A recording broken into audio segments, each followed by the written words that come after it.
Hello, everybody, and welcome to the last story of our arc in our Innistrad Dungeons and Dragons 5e extravaganza. Yeah, I need what is that wacky inflatable waving arms guy? Inspiration for everybody. I'm not joking about the inspiration. Everybody gets that. We jumped on that real quick. I know, right? Yes. Okay. I'm joined by three people that started. One should be here shortly. The other one did not feel well. So we will carry on without them until Matt gets here. And then Matt will be here with us. I will go around. Let's see. Everybody introduce yourselves. Y'all decide who goes first. All right. I am Caleb. I am playing Enoch Malloy, Cassigian monk. Excited to play. Last thing that he did was he bought a new coat, so he's not wearing his traditional bomber jacket. This one instead is a much tighter jacket, and he likes it because he is rippling with muscles.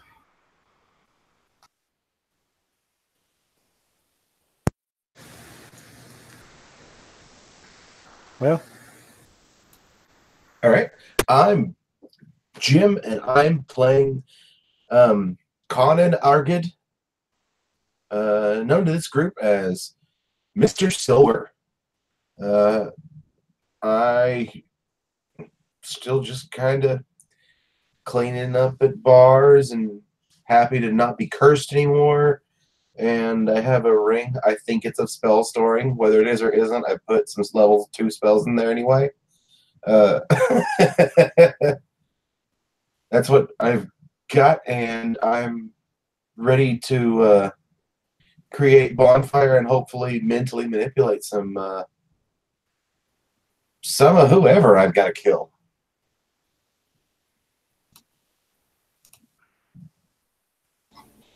And I am Mike. I'm playing Sved Martin. It's got a trusty new axe with a sharp edge on it. Some beautiful adornments. And I'm ready to split some heads. Let's do it.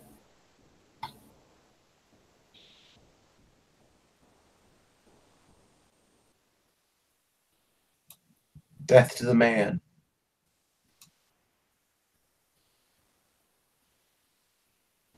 Hey, Zeb, actually, my notes didn't save. Could you remind me, was there wolves on the blade, on the head of the axe? Am I remembering that right? Did you mute yourself? Yes, I did. I don't remember if I actually had told you what the axe, but yes, it can have wolves on it now. All right, cool. Yeah, okay. So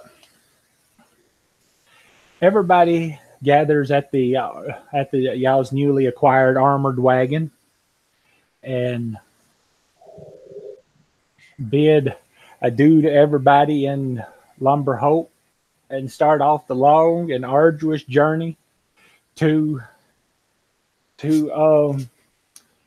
Stensia, where you'll not be going to Stensia, you'll be going to the Jagged Crown, to the home and the lair of maybe the most bestial bloodline of the vampires, the Falkreath, with Skewer helping because I think it's his homeland.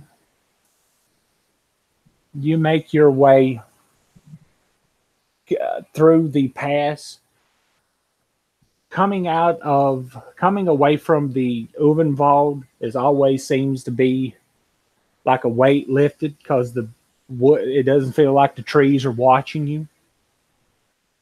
The area is still grassland, but on into the journey, as it starts to get about midday, it starts getting scrub, almost like unnatural savanna, like the land had been blasted with sun for a long time and dried everything up before it eventually turns into these rocky crags with sharp rocks just jolting out like claws trying to dig their way out of the ground. It gets to, y'all continue journeying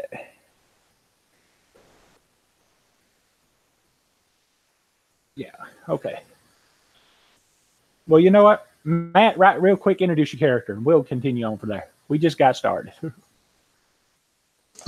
Hello, my name is Matt, and I shall be playing Skewer, the spear-wielding, not particularly intelligent, but I guess powers of the earth, and especially trees and plants, ranger. Okay. So, Skewer, could you give me a survival check to lead them on a fast path to Fall Creek? Sure will. Can you pass me one of those dice? Yep. Oh, I think that's fine. Thank you. This is only for anything else. Mm-hmm. Alrighty, survival check. Well, I got 13 on the die. I think my survival is +5. 1 second, and I'll load up my character here. Okay, so we are playing D&D. It is...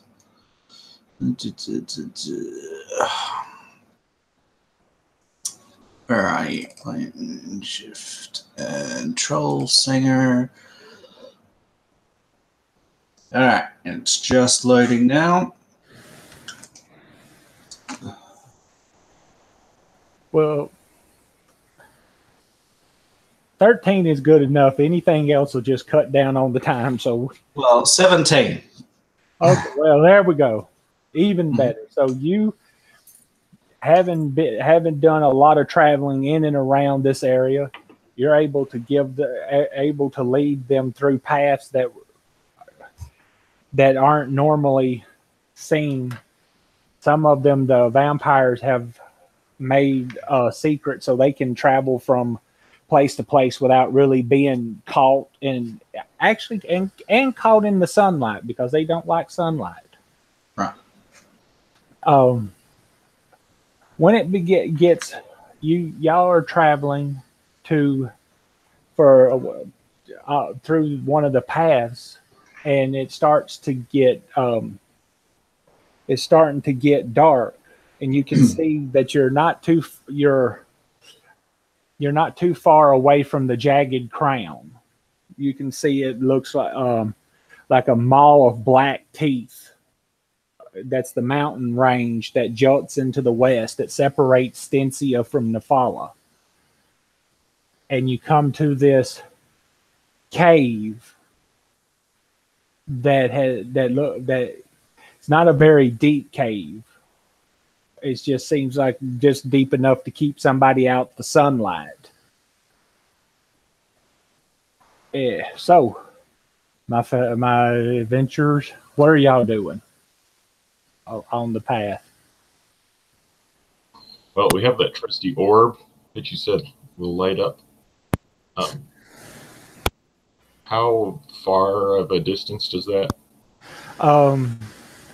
I think it lights up like a torch unless you use the daylight, and then I think daylight is kind of like a one-shot thing. It doesn't stay very long, but if you turn the orb on, it works like a torch. So I think it'll give you 30 feet of light. All right, I think I'm gonna go ahead and activate it and kind of walk up to the mouth of the cave and see what I can see in there. You can hear the the faint sound of maybe water that drips along the side of the walls. There's a very old, musty smell. You can see that there has been footprints in here. The ground is perpetual mud. Well, kind of in between mud. It's not been damp enough to turn into full on mud, but it's not dirt. Listening, you can hear things. You can hear ever so often. There's things that you hear scuttering around, but you can't really tell if it's friend or foe because it doesn't get too close to you. It seems like it's moving away from you as your light comes into view. Gentlemen, I don't think we're alone here. All right. What do you want me to do? I mean, Well, I don't mind scouting if that's what you want. I got me this big pipe, and I'm quite handy with it, as you've seen. And I don't mind making sure that we're going to be safe.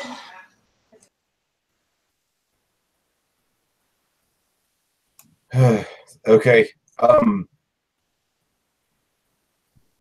Here, and you'll watch me look over to the side and just nod. So, what Stu would do is he would walk around in a circle, just a small circle, like a 10-foot circle, and he would draw the circle with the sharp end of his pike, and complete the circle, and then he would stand in the middle. And I'm going to use one of my spell slots to activate Primeval Awareness, which is an ability which allows me to detect aberrations, celestials, dragons, elementals, fae, fiends, and undead within 6 miles.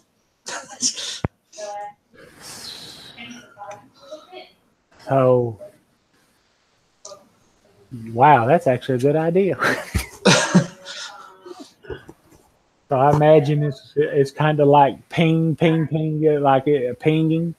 And does it allow you to identify them, or does So, I mean, it doesn't tell me necessarily numbers, but like it doesn't really let me just, double check the wording. I'm pretty sure I wrote down all of the wording of it.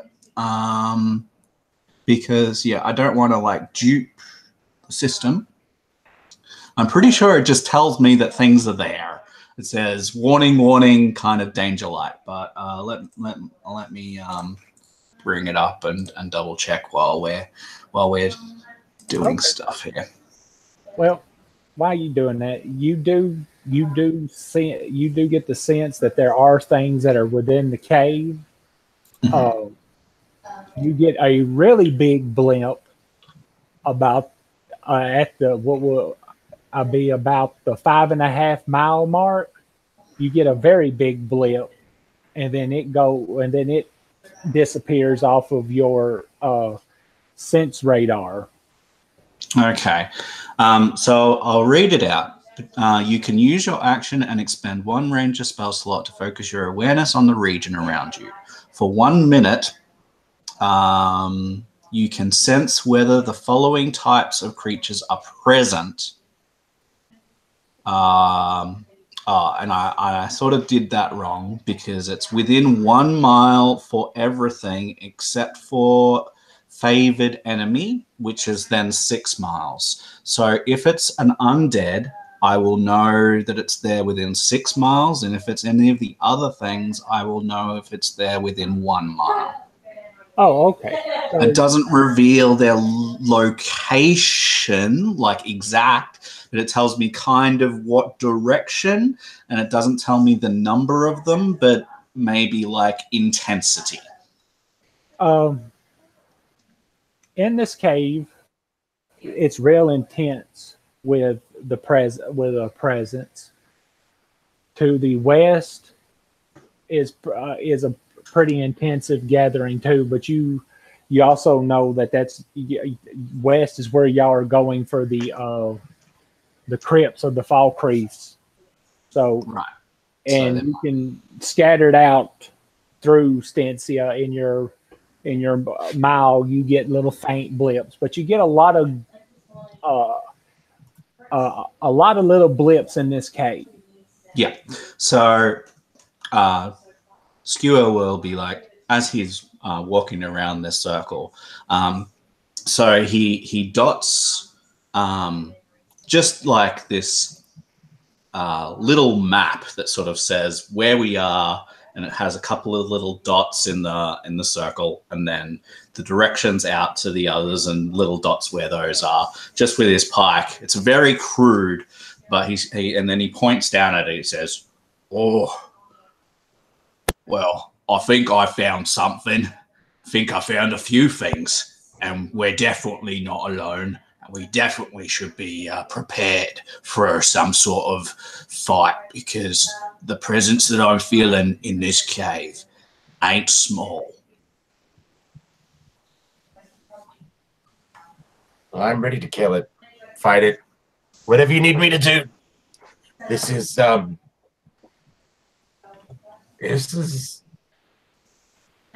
I'm just tired of being lied to.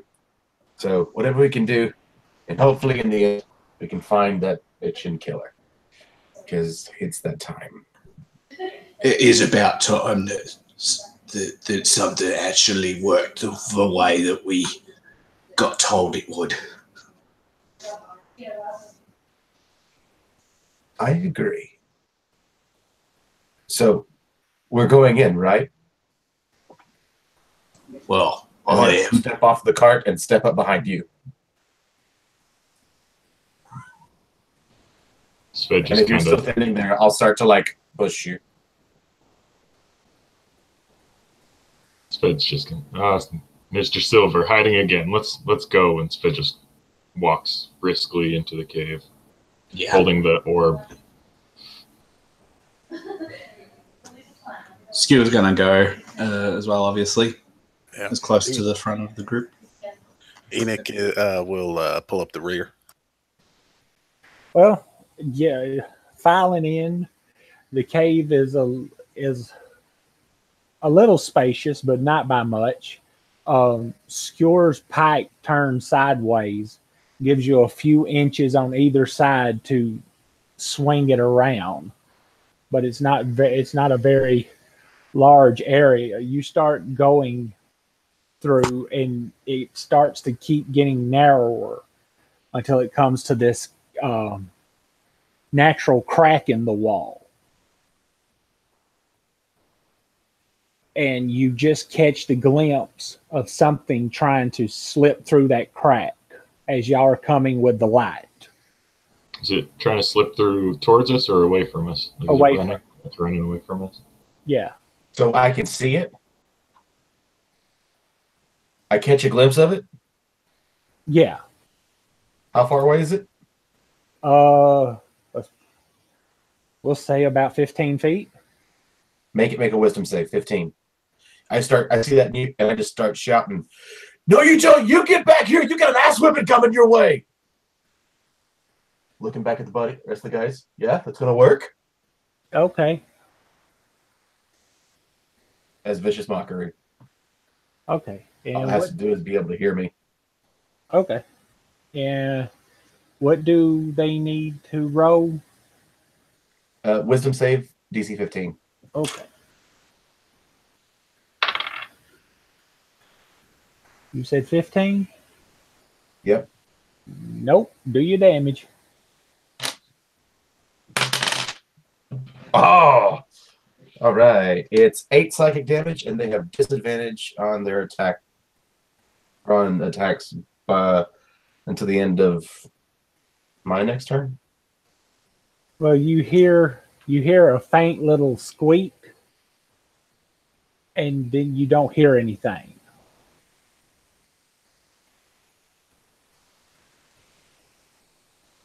Got it. So, what are y'all doing? Well, you seem to have hurt that child.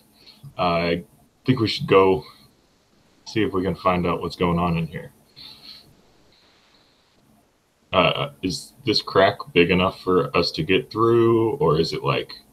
You would have to squeeze your way through, but yeah, it is. Okay, Sved's gonna take one of his hand axes out and put it in first and kind of swing it around a little bit. It probably wouldn't do anything, but he's just making sure he doesn't get cobwebs in his face or anything. But he's gonna start squeezing through, and if somebody happens to be there, he's gonna know before he touches it. So You're telling me I just killed a child, yet you're like, I can't say anything. Me too. I didn't say I was against killing children. I just... Oh, that's great. It's pretty rough and tumble. I'm going to print that off and put it in my classroom. I didn't say I was against killing children.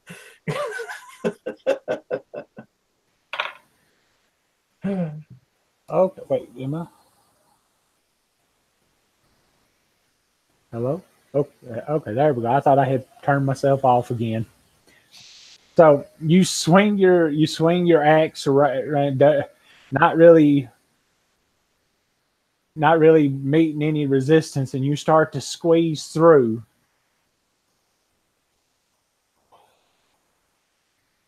And you feel I've got that orb in my other hand behind me, so. Oh no, it will float if you want it to. This is a nice orb. Yeah, it can float just behind me then, I guess. Yeah, it's. When I saw it, I was like, "Yeah, that's a great magical item. It's just going to float." So as you're squeezing through, you feel this pin prick, almost like you had just been stabbed with a needle. And I need you to give me. You take 1 point of damage.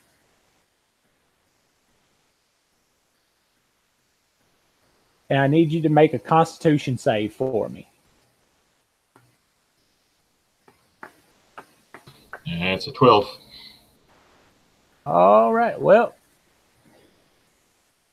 you feel like this burning sensation, but you fight it off and you start going through.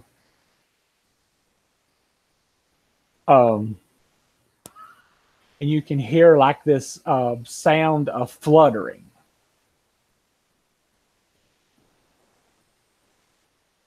And you see this little, I guess it's this little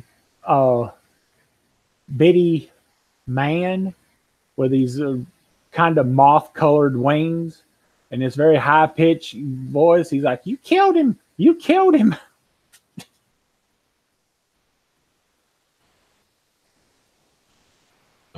Sved doesn't even engage here. He's just going to look back and it's like, "I found the child. He's in here and he's ugly." I didn't kill any children. He's saying you killed his friend, I think. You guys better get in here. Saying you killed his friend. Well, I'll check it out. Let's see what. So Sved just going to walk in and what did we kill? Who did we kill this time? I mean, and you see him take another one and starts to notch it. And you can hear more fluttering, but you can't really see them. I think it's time for initiative, fellas, unless... Can you guys squeeze in here before we roll initiative? Well, I mean, it depends. Like, Obviously, Skewer would be following you, but it depends exactly how many of us can sort of fit in the crack as we're going through and how long it takes. So. It would be one at a time. So if Svid came in, you would be halfway through. Right. So, well, you got one more than you got the last round. So, hey, it's looking up. Skewer got... Just do a real good job encouraging us from back there, Caleb. I'm going to be like the guy at the back of the line on Black Friday. Yeah, maybe you can roll real good when you shove everyone through. Pushing everyone through. We just crush the enemy on accident. And get that big screen TV we've been wanting. There was only one left. You know what? Yeah, that I gave y'all. I take that back because I really there was a TV I wanted to get. You hit a sore spot. That went too far. Never mind. Full party kill.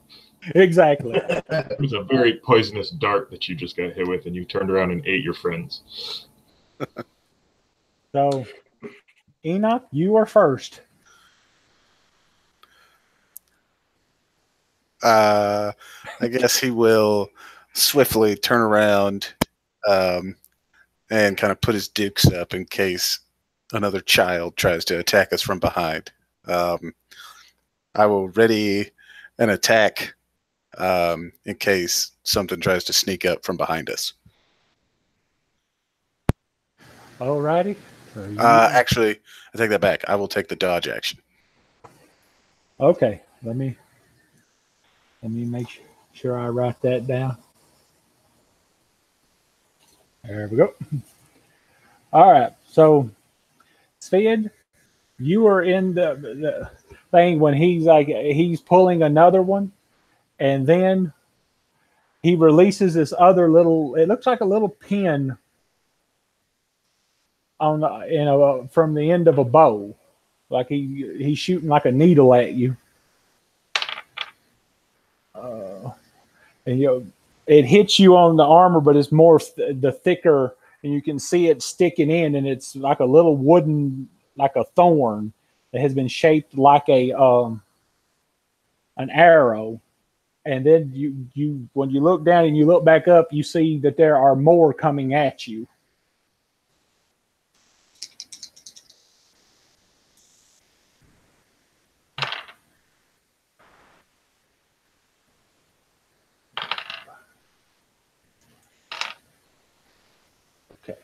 You take 1 point as all these little needles they find, but they keep finding the thicker. But one of them hits you like in the cheek, and I need a Constitution save.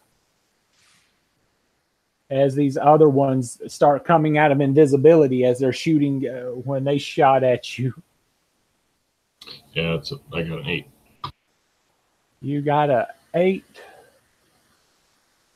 All right. Well, you feel the burning take a hold of you, and this time you're not able to fight it off, and you're poisoned for a bit. And Svid, you're up. Is the poison going to be just like damage per turn? No, it's just it's just whatever the poisoned action is. I had that wrote down. It's disadvantage on attacks. Oh, good. I think it's ability checks too, but I'll double check. High rolls I'm getting. Conditions. So how many of these are there, Shed, that I can see? There was just the one, and then he's joined by 4 more. So there's 5. Okay. I think Sved's going to trade his hand axe for his new great axe. And swing in a wide arc, aiming for the closest one to him. Okay. You go ahead. There's one that's close to you. The other ones are kind of high up in the ceiling. Try to stay away from. You say I'm at disadvantage on this roll? Yeah. Okay, I rolled a 1. Well, you swing, and him being a little fella, Tinkerbell size, he kind of just ducks down out the way and just sitting there and he makes faces at you. Trollsiger? No, Skewer? There we go. Right. Yeah. So I finish my movement of squeezing through. Obviously, squeezing takes twice as much movement. So how much space is there to finish getting through this crack? Well, it's not it's almost like a room. You can see up top now that there's like this what is that? Like is it a minor bird that makes all that big nest work? It's like a big network of houses and stuff that's hanging from the ceiling. Right. So you have room to move around. It's just with your poleaxe you can get them, but if you're in melee, they're out of your range. So you've got about maybe 5-10 more feet to move. All right, so I'll move those 10 feet. That's fine. And you said that with reach, I can reach them. So yeah, with my pipe. Excellent. Then, so I'll move that 10 feet. I will cast Hunter's Mark on one. And whichever one I can reach, and I will attack it.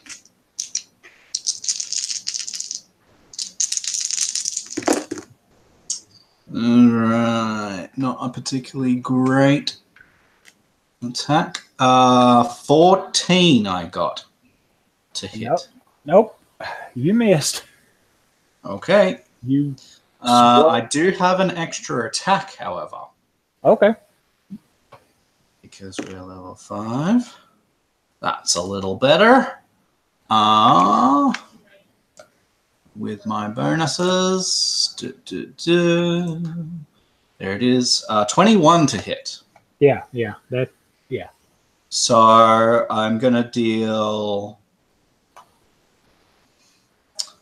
16 piercing damage to it and 5 magic damage to it. And with my silvered weapon, if that makes sense. You stab up at it the first time and it moves out the way, but you turn your the pike sideways, and you bring it really fast across, and you disembowel it. Yeah, excellent. And it falls to the ground, and these are little people, like little elves almost, but with wings. So with that, Trollsing or Skewer would raise his voice, and just as a free action would say, if you don't want more view like that, you stop what you're doing and we'll stop attacking you and we can talk. He's not assuming that that's going to work, but that's what he says. And that's the end of my turn. All right. Well, give us a persuasion check. If you're trying to persuade. Persuade? All righty. All righty. Persuasion. Oh, this is going to go well. 13. All right. So we'll find out about that next go around. Mr. Silva, you see, well, as you walk, now that you had time you see that there's one of those little fairy things on the ground that was the one that you had gotten, and they're very little humanoids. And then you can hear Skewer up there, talking about them giving up, and as disemboweled ones. So what are you doing?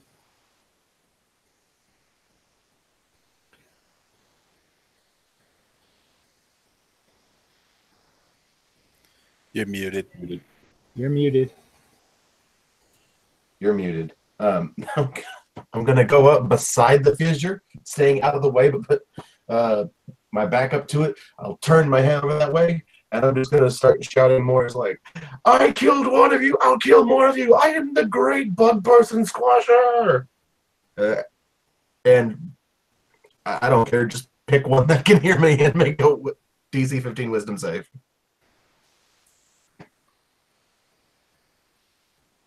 Give me a wisdom save. A Wisdom save? Yes. 15? You're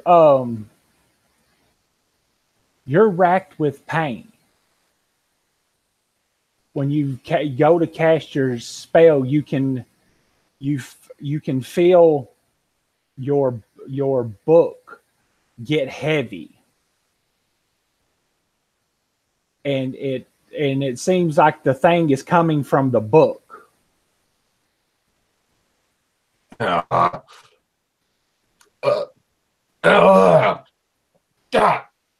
Does the spell work? Yes. Let me. Yeah, they still gotta make. Okay. Oh.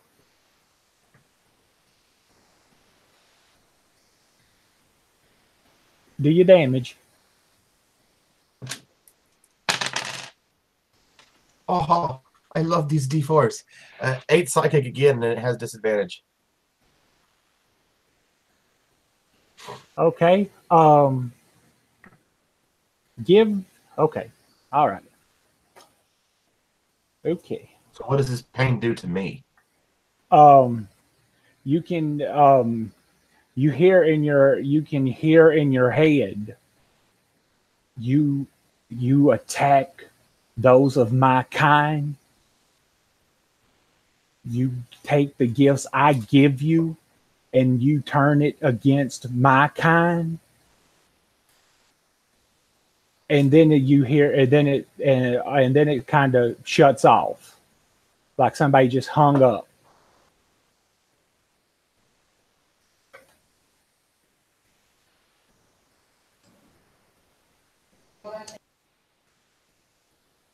Enoch, Okay.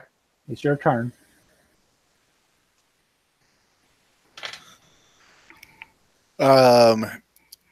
Okay. So I'm not doing anything. I'm playing. Wait for Nana.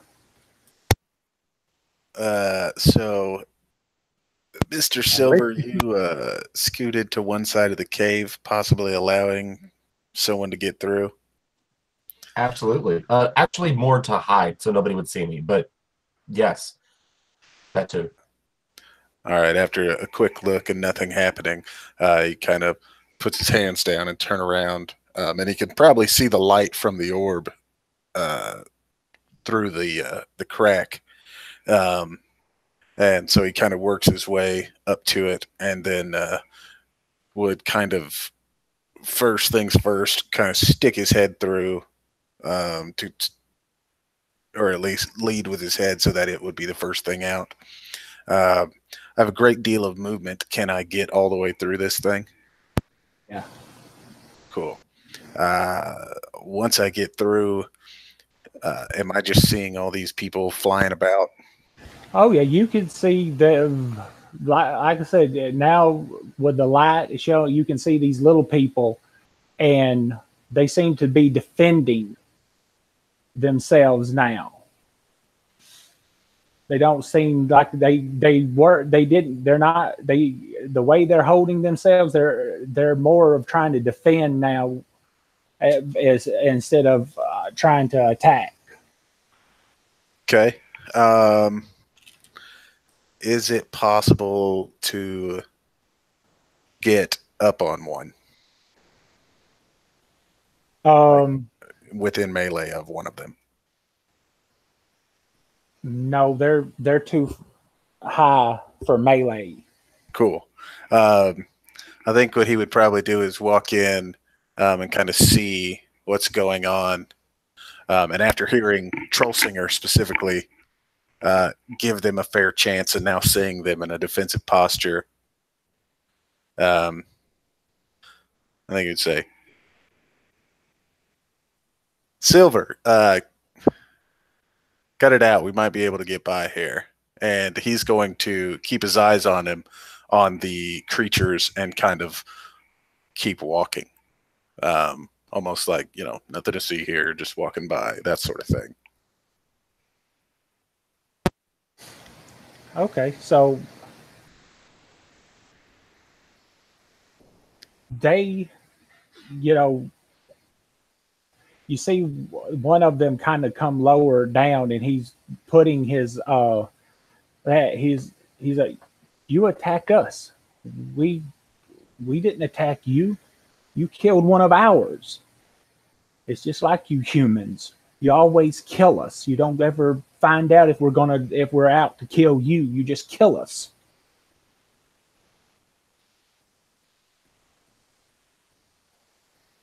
Is he talking to me? Yeah. I think he would just kind of sit there, and he'd kind of put his hands up, palms up. And he said, we're just trying to get through here, man. Sorry, we were felt threatened, maybe. It's natural to defend yourself. That's what you're doing. Okay. All right. Sved?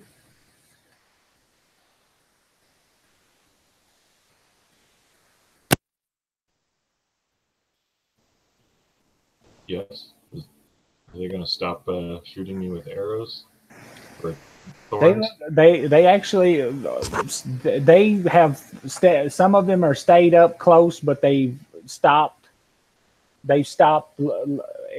with their aggression, while the other one is kind of floated down talking to y'all. Sved's gonna look around. What is Can I see did I see the one that shot me? Yeah, it was the one that you cut. Oh wait, you missed. It was the one that Troll Trigger disemboweled. Oh, okay. Well, Sved is gonna hold up his axe and kind of prepare an attack, but he's not ready to swing again. He's just going to prepare an attack and wait on somebody's lead here. Okay. Skewer?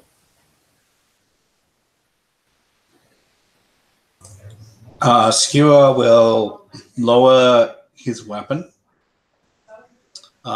He's not going to, he's going to point it towards the ground rather than pointy end up. The pointy end will now be pointing down.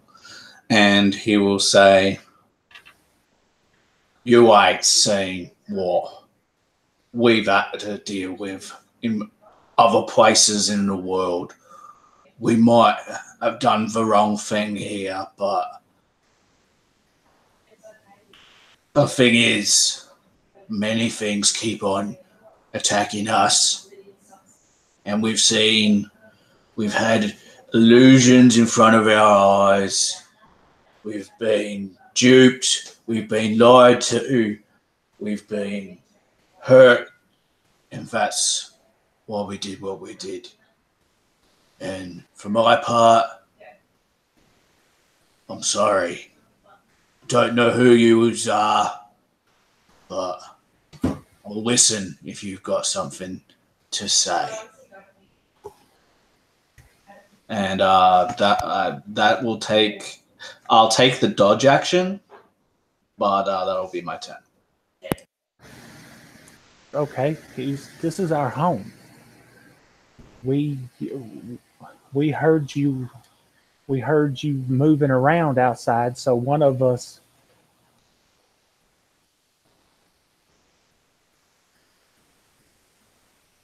One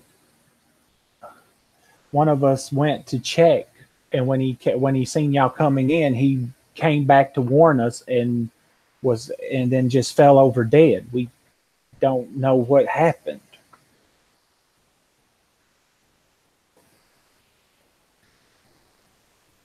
All right, Mr. Silver.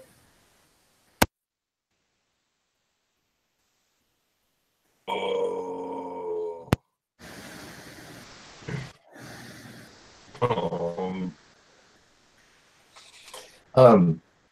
You have this very hollow feeling.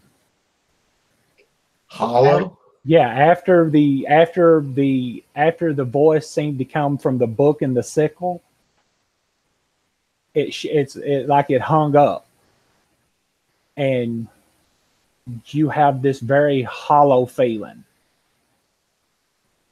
kind of like you was connected to a rope and then it was cut.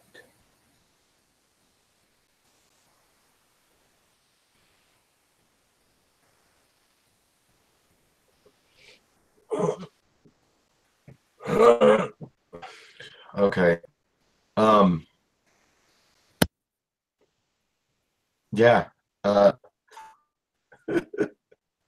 Awesome. I draw my light crossbow. Okay. I have one. I just want to let y'all know it's been there since I built this character. Never used. Oh no, I need to see proof. I need to see character sheets. I don't trust that you had a crossbow this whole time. I have a light crossbow with a whole +3 to attack. I mean, I'm a warlock talker.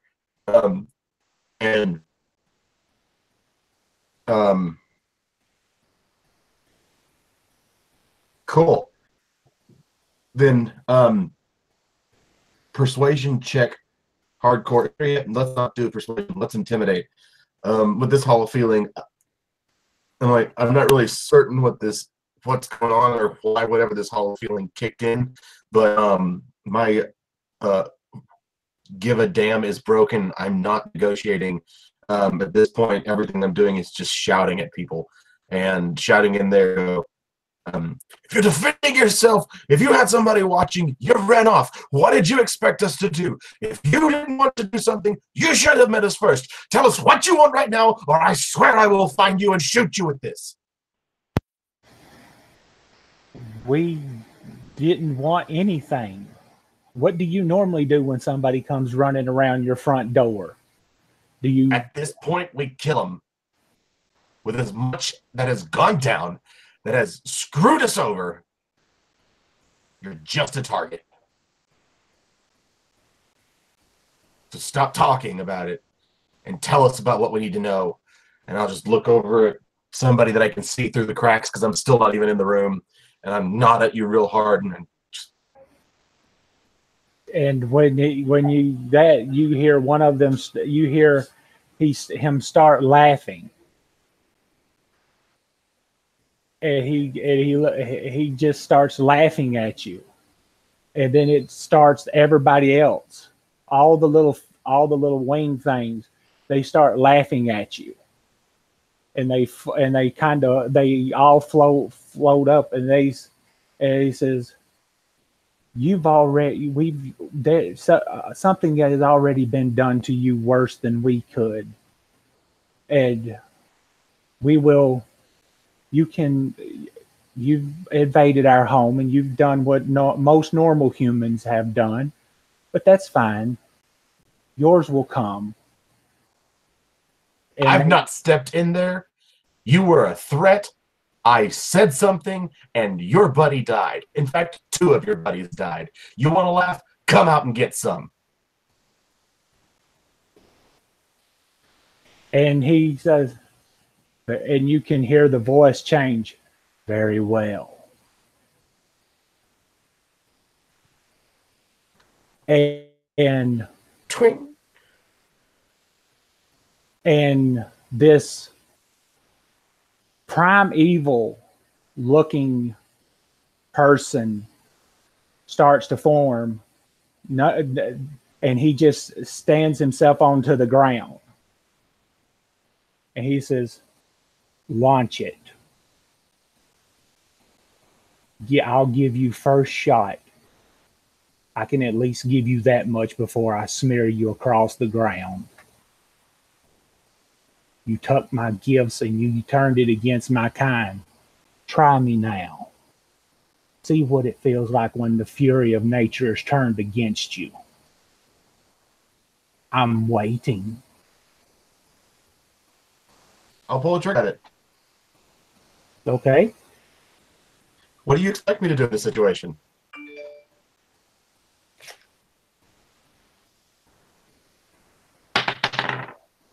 That's literally a nat 20. Okay. Oh, dude. Like, Oh, I ain't gonna do crap to it, I know, but I'm not going. Okay, I mean, as many times as we've actually played, and as many 20s it has popped up, and we've not just been like, "Hey, great! I'm not going to start now." Is that a 0? I see a 0. You doubled a 0. Good job. it's a whole whopping 17 points of piercing. And you hit it, and it buries deep into him. And you see he looked down at it.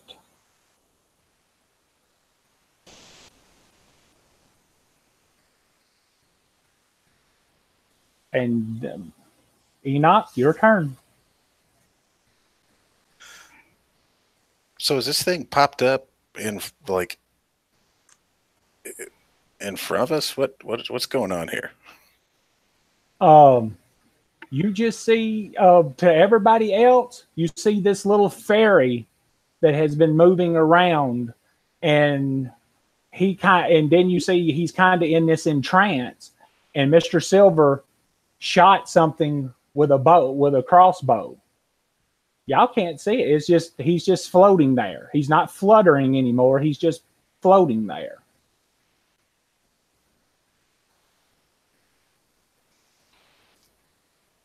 So the bolt that he shot, what happened to it? It's stuck in the air.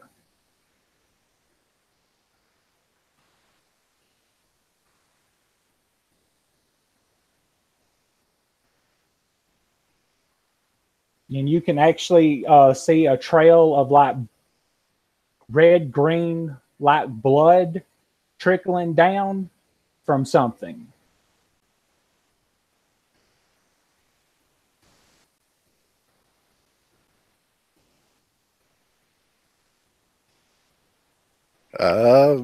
So without any resolution from the previous turn or knowing what is happening in front of me,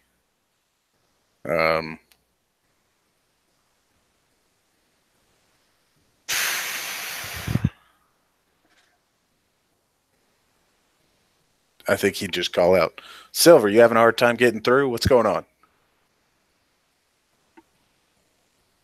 Can't you see it?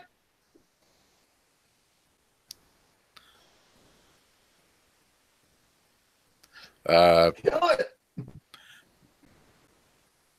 It said it was going to let us pass. I think all he would do is I think he would use his action to dodge. Still kind of curious what our plan here is, so I will dodge. Okay. Mr. Silver, when you shoot him, he pulls the bolt out, and you can see the blood starts coming back into him. And he drops it on the ground. And he says, "You are denied." And he holds out his hand, and the book shrivels and the blade dulls. "You are denied my gifts."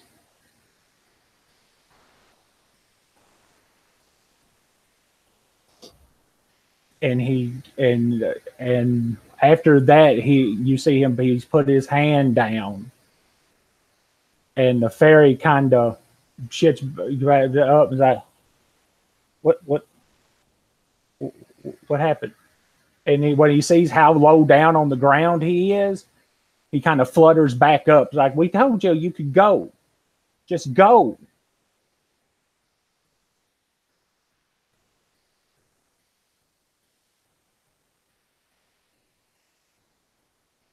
Spid? Sved's kind of looks at Enoch. Has Silver been drinking? I thought he didn't touch this stuff. He just made it. It's been really weird since we got here. I think we should get out of here. Anybody with me on that? Yeah. Put the crossbow on my shoulder.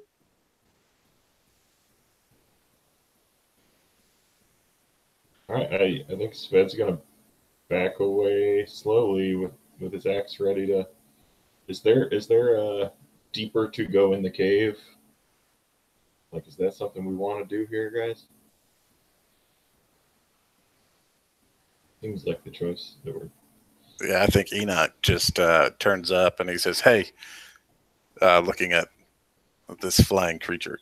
If we keep going, can we get out of here, or do we need to head back?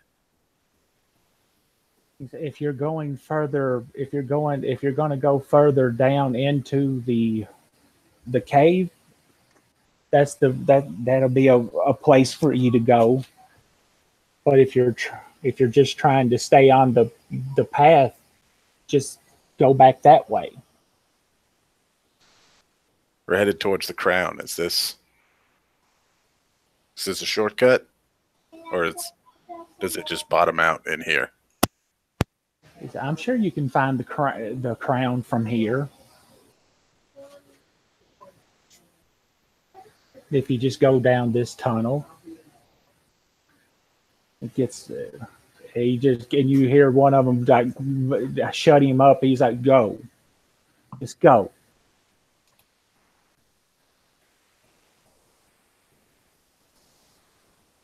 Yeah, I think Sved's gonna continue backing away from them with Zach's ready.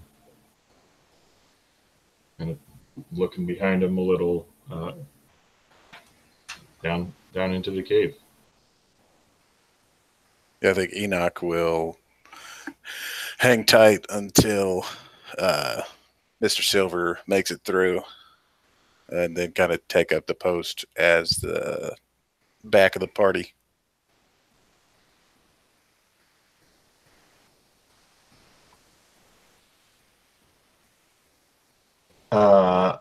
I look at the fissure in the wall, and I look back behind me and decide whether it's worth it at this point, because there's nothing I can really do to be of anything to anybody. Because at this point, my best option is to go make beer.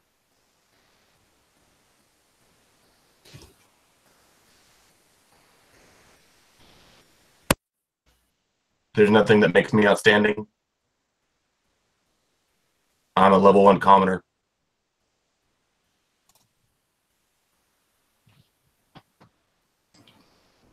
Skewer would, not really knowing what the patron or the big creature said to Silver, and seeing how Silver's acting towards something that Skewer can't see, Skewer's natural reaction would be to cover Silver. Would be to like move with him and like guard him and be in between him and whatever he's looking at, because Skewer can't see it. I did forget. I forgot the primeval awareness. At the moment when the little Fae seized up, you got overwhelmed by a presence. Right. Yeah. So, and I think, and we didn't hear the presence either. So No. we didn't see, we didn't hear what Mr. Silver heard. All I felt is this presence, and I've now seen Mr. Silver get very dejected. So yes, I would guard him, and I would be mumbling, like Skewer would be like, I don't understand what's happening, but My patron got real pissed off that unknowingly I killed 2 other Fae. So Skewer raises his voice then and says, "Whoever you are, I can feel you in my bones, in my very core." Skewer. It's gone.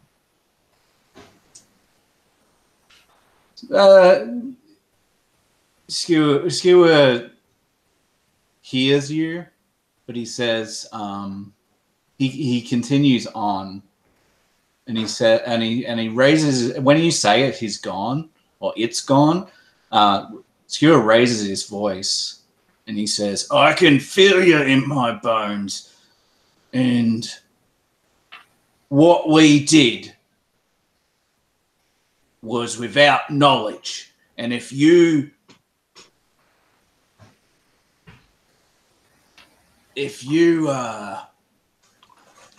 judge a man based on what he don't know,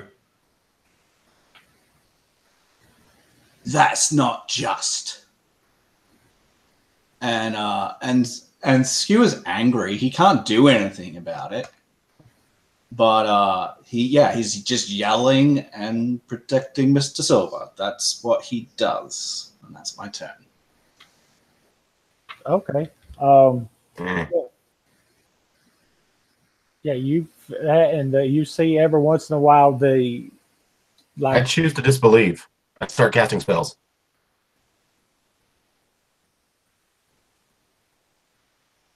Create bonfire. Nope.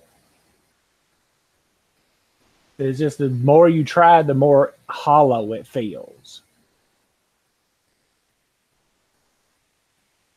So then how am I supposed to play the rest of this game? Now I'm out of character. So how am I supposed to continue playing? Keep going down the rabbit hole. Okay. Cool.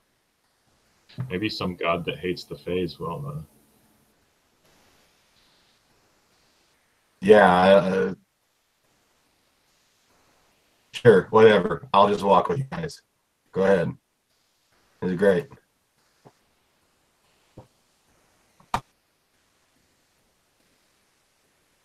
Okay.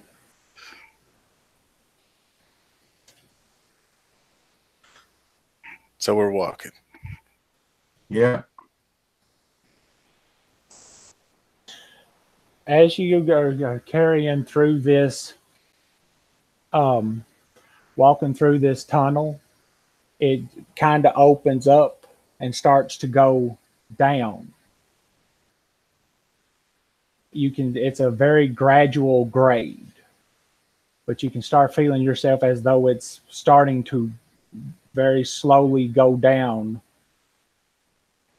And as you get to the very end of it, you start to come out this other narrow crack when it starts to get dark. The light of the drift orb spills out into this barren little canyon-like area. Who's out first? Who took point? Sven. Okay, so Sven, when you come out, the area is this like volcanic scrubland like area. Very little bushes, very little any type of vegetation. You can see every once in a while like bats and creatures that call this area home fly over. who's behind Mister? Who's behind Svid? Me. Okay. And I'm effectively defending Mr. Silver wherever he goes. So yeah. Okay. So when Mr. Silver and Skewer both pop out, Skewer, you've been more familiar with this area. You're near the y'all are near the Fall Creek uh, homes. You are getting close to their territory. The direction almost second nature. Y'all had dealings with them before. Finding some of their barrows is almost complete. It's almost second nature to you. You start to show.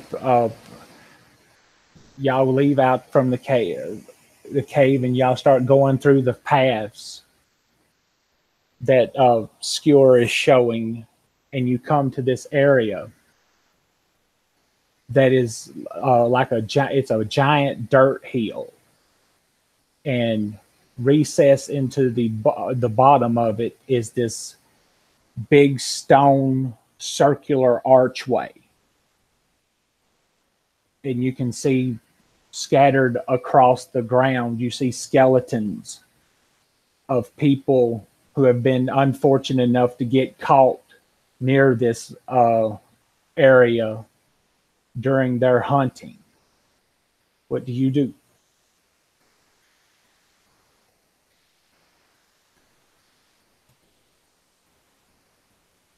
We see people. You see dead people, the skeletons of people, but you don't see anybody moving around. Cool. I'm gonna run up to a body and start looking for something better than this crossbow.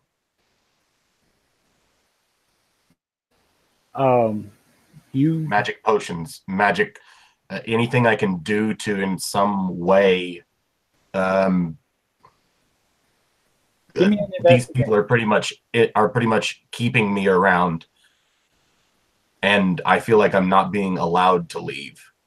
Like, as I know that he feels helpful, but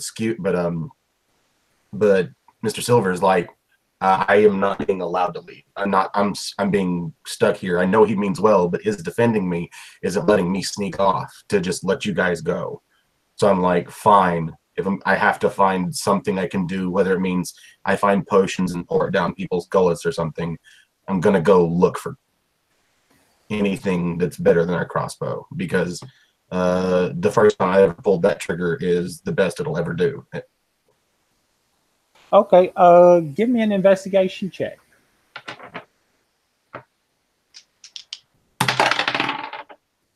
That's a 2 on the dice.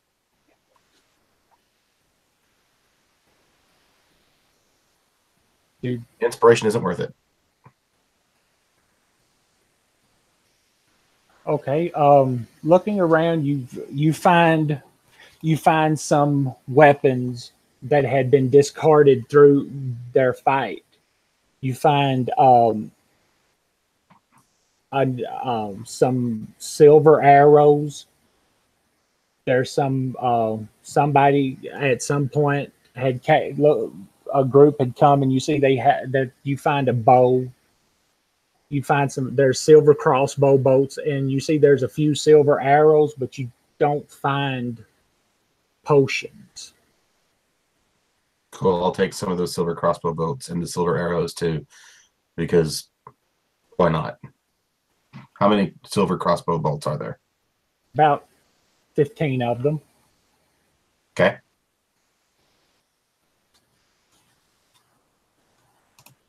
What are the rest of you doing?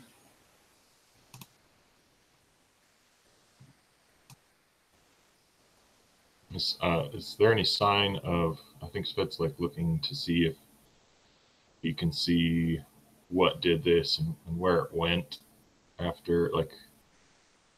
Give what me the an. crossbones. Okay, hold on. I okay. Did I mute myself again? No. Okay. Make an investigation check.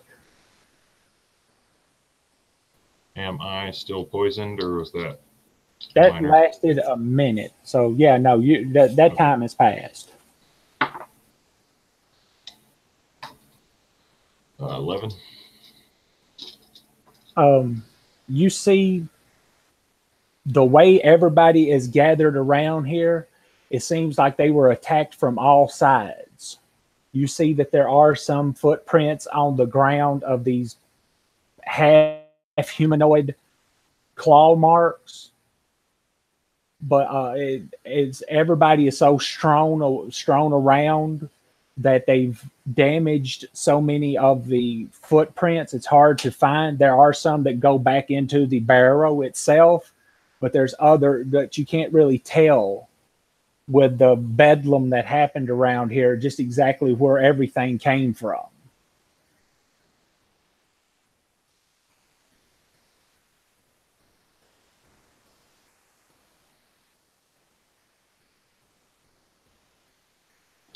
All right, so that's just kind of staring off into the barrows.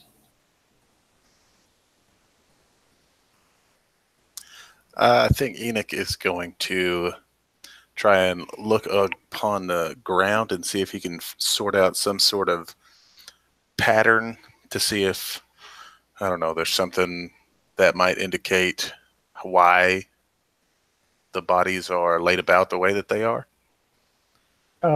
Give me an investigation check if you want to.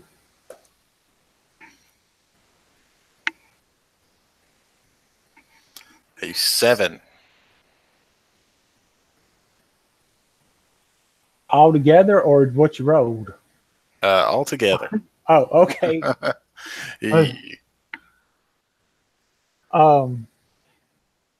You can't really. I mean, you can put together that this battle was very chaotic,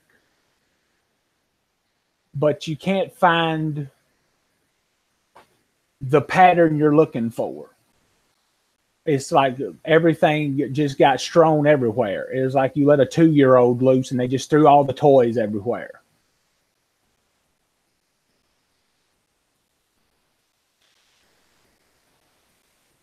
So what are y'all doing? Is there a clear path deeper? Oh yeah, into- it's like it's kind of like a worm tunnel.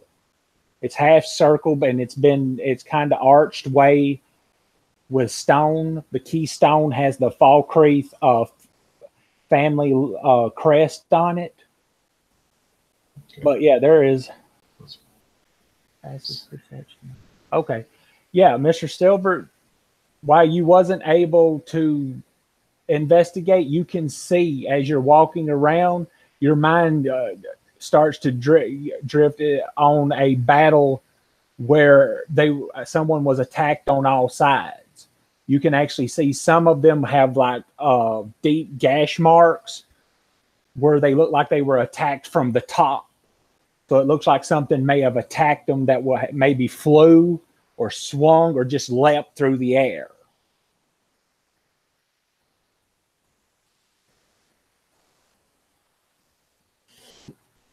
This bedlam was a one-sided fist fight. Well, gentlemen, I don't think I want to stick around and find out who did this. Frankly, I don't want to lose my axe the way these gentlemen on the floor here seem to have lost everything they brought. I think it's time to move. I'll be honest with you. The more that we see anything like this, the better off we'd be just moving on, running through it, and just rush to find this crown. Because the stuff that's attacking, that attack these things, flew, and I can't really see the top of this, so it could still be up there. Our best bet is to, well, I want to run. Hurry up, get what we came in for, and get out. I'm not happy. That actually sounds fun. Okay, let's I'm make not quick going to be work any of it. faster at that. Don't even think for a second that I'm going to be great at running. I'm not. It's going to be terrible, and I'll probably fall. Just making you that promise. Hey, but when it's done, I promise to buy everybody the drinks for life at my bar. But we came in here to find this crown and killed some flying bug people. Turns out, I guess they're fae of some sort. There's all these dead bodies. Knowing the way that things work here, they could pop up and be alive at any moment. So let's not keep looking at them. I mean, seriously. And if we run into someone who needs talking to, I promise to do that. But I think Enoch takes out his nunchuck and just starts spinning it in front of him, kind of anytime he sees a pile of bones or something like that, kind of putting it down on it like a lawnmower and just scattering all of the bones in a bunch of different places, or maybe picking up if he sees a leg that looks oddly all the bones in order, he would grab like a femur and just kind of have like a handful of femurs and stuff like that as he's knocking these bones scattered all around. Okay, so are you trying to collect them for bony nunchucks, or are you just While I like the idea, I think if Mr. Silver is right and these guys start standing up, it'll be harder to do with one leg. you know? I mean, so I come from Nephalia, and things that are supposed to be dead being alive. There's not much I remember of my childhood back. But that I do remember. Yeah, I think Sped is like, he hears Silver So I start saying, walking. yeah, so Silver saying it's time to move, and Sped is like, yeah, that sounds like a good plan, and stumbling over some bones that Enoch kicked into his way, he heads towards the tunnel deeper. Oh yeah. Oh, I mean, as you're walking, you do step on a few, and they crunch. You know, kicking. Some of them move. One of them actually start to, like, it kind of moves, but pops out of its eye is this reddish looking grub, and it's just crawling. It just crawls along it, and then goes back down into the other side of the hole, because it seems like one of y'all disturbed its sleep. You go into this into the tunnel, and it stays circular for about 5 feet, and then it comes into this worked stone, kind of blackish gray swirled marble stone, and written is bits and pieces of the family's in being in power. You come into this one area, and you go down, and there's 2 statues of these men they're wearing this very ornate looking armor, and they got this, so they each have a sword stabbed into the ground, and at the bottom of it says Victor Falkreath and Dimitri Falkreath, and these are the brothers who started the family line. The room is about 10 by 10 by 5, about 10 by 10 by 10. It's just a square, a perfectly square room, and it has like benches. And at each of their feet, you see this blood pool that seems to be never ending. It seems like it fills itself up.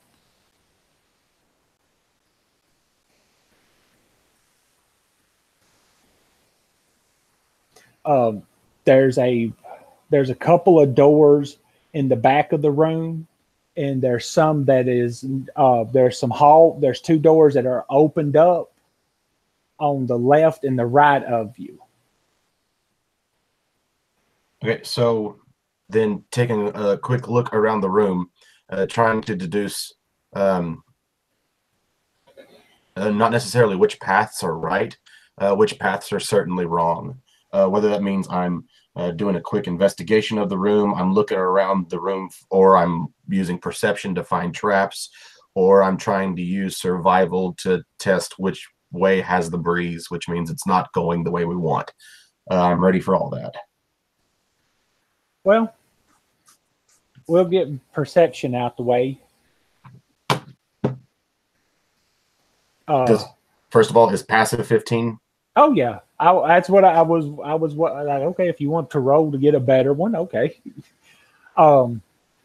You do see when you cross the right side, you do see that there is a trap there, but you don't know what kind of trap. You see this really thin metal silver, like almost invisible wire stretched out across this very narrow hall. I'll stop everybody immediately.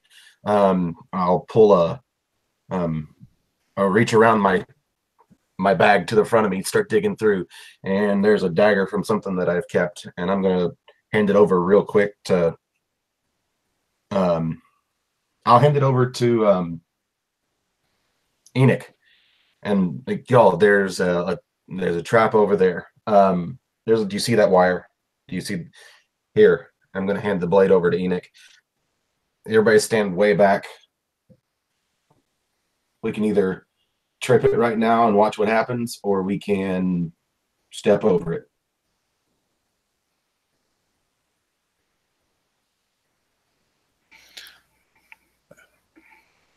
I think Enoch would take the blade and having it pointed out to him, can he see it? The tripwire? Oh yeah, because Mr. Silver even takes the time to even get you down into a different position so the light will hit it so you can see it. Hey, do you mind if I have the glow orb, since I'm looking for everything magical I can to stay magical? Whoever has it. Yeah. I think just you saying that the orb just kind of like moves over to float near you, as if Sved never had any control over it at all.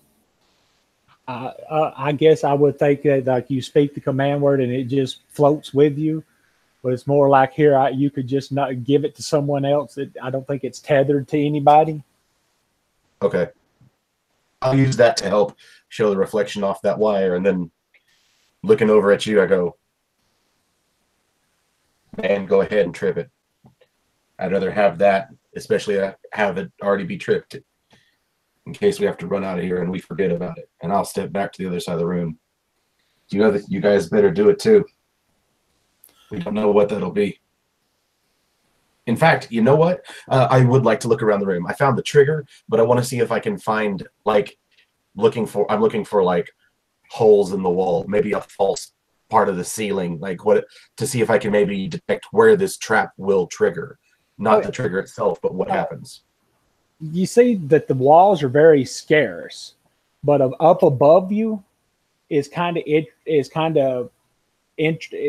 detailed, kind of like mountain ranges, and you just glance and you see these nozzles on these parts of the jagged crown. Well, you can see every once in a while the higher peaks has this little nozzle in it, and you find about a dozen of those. Like hoses? Like kind of like if it was arrow shoots. It's not like a sprinkler system. It's just a hole. Okay. Cool. Yeah. Finding that, I laugh and I go, yeah, just stay back over here. Arrows will come out, or something should come out right around there. I'm looking above me to make sure it doesn't do something above us too. Oh yeah. So go ahead. Sorry. Oh no, looking in here, you can see that the motif above is kind of like a map of Stensia, but it's always just the parts where the family is. That you don't find any of those nozzles in here. So Enoch bends over and he puts the blade kind of on the bottom side of the wire, and he turns around and he looks at Trollsinger, and he looks at Sved, and he says, "You guys up for this?" Well, don't be right there. That's where it's going to trick. That's where the trap's going to come down, man. I figured you could throw it.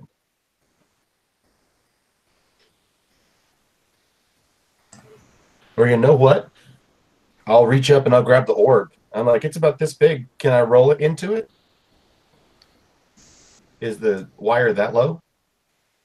Oh, yeah. I mean, you would. Your ankle would catch it.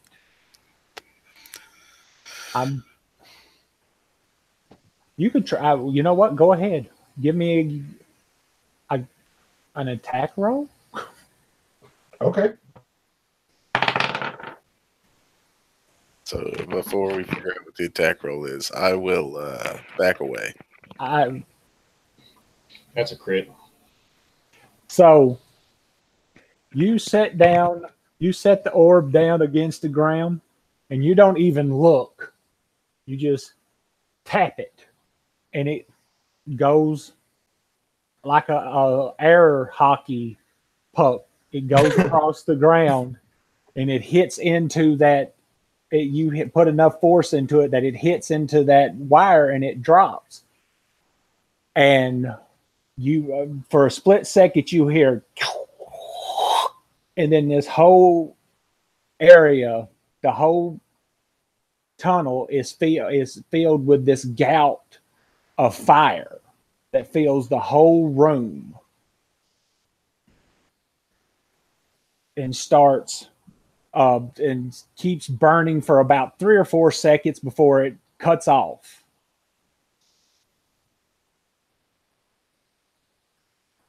And the orb, since you pushed it on through, you see it gets to the other side. It gets there and it kind of hits against the door and it's just sitting there waiting on you.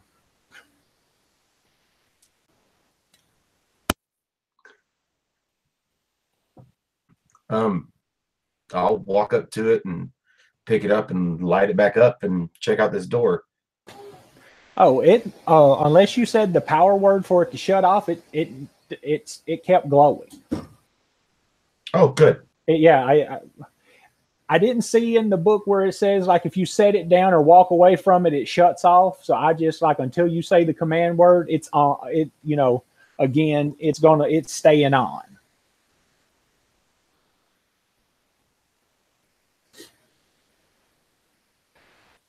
Well, cool. Coming in here, the very distinct smell of burning fuel is still wet with the smoke coming off of the stone and all that.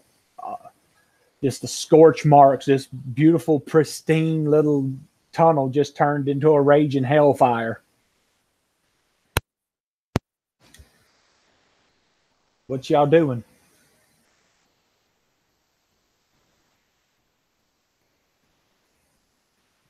Oh wait, you said you went to the orb. I'm sorry, I got distracted. When you go through the room and you go to where the orb is, you see these coffins.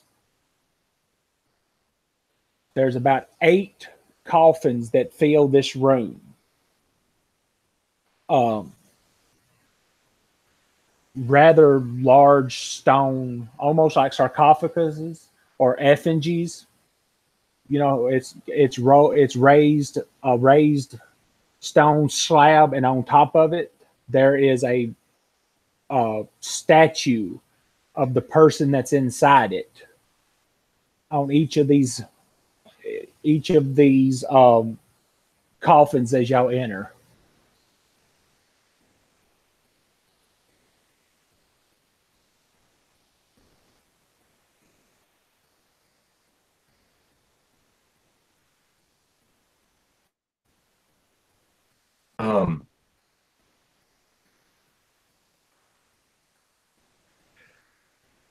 Picking the orb back up, putting it in the air.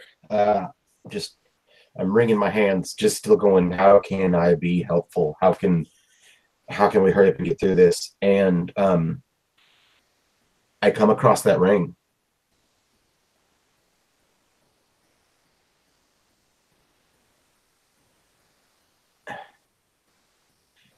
And I'm trying to figure out if I can still use the ring even though I can't cast spells. If it's a ring of spell storing, yes, because you stored spells in it.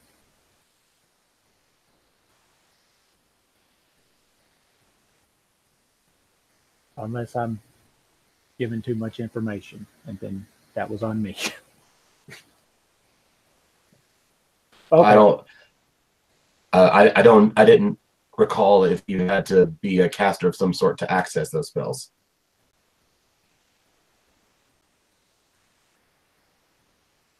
I think in 3.5, I thought they, I don't know if they well, I know they used to, you could put a spell in it and it was stored until use.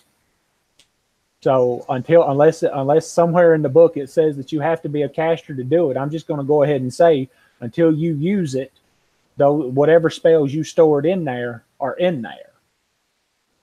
But okay, I didn't know Skewer didn't go in, so give me 1 second. So Skewer, you're outside. You didn't really see, or you saw it, may not have seen them go in, or was too busy with what, and you I know. I know that. Well, I know where they've gone, and so my ears are tuned for their call, just in case something goes wrong in there. But I feel like so Skewer's mind, where he's at right now, is he's like, there's plenty of people down there at this stage. He feels wrong inside because of the sequence of events, and so he's outside, not having a clue how to contact nature spirits, but trying, because that's what his heart is. So yeah, but if someone calls out, he's alert and ready to respond.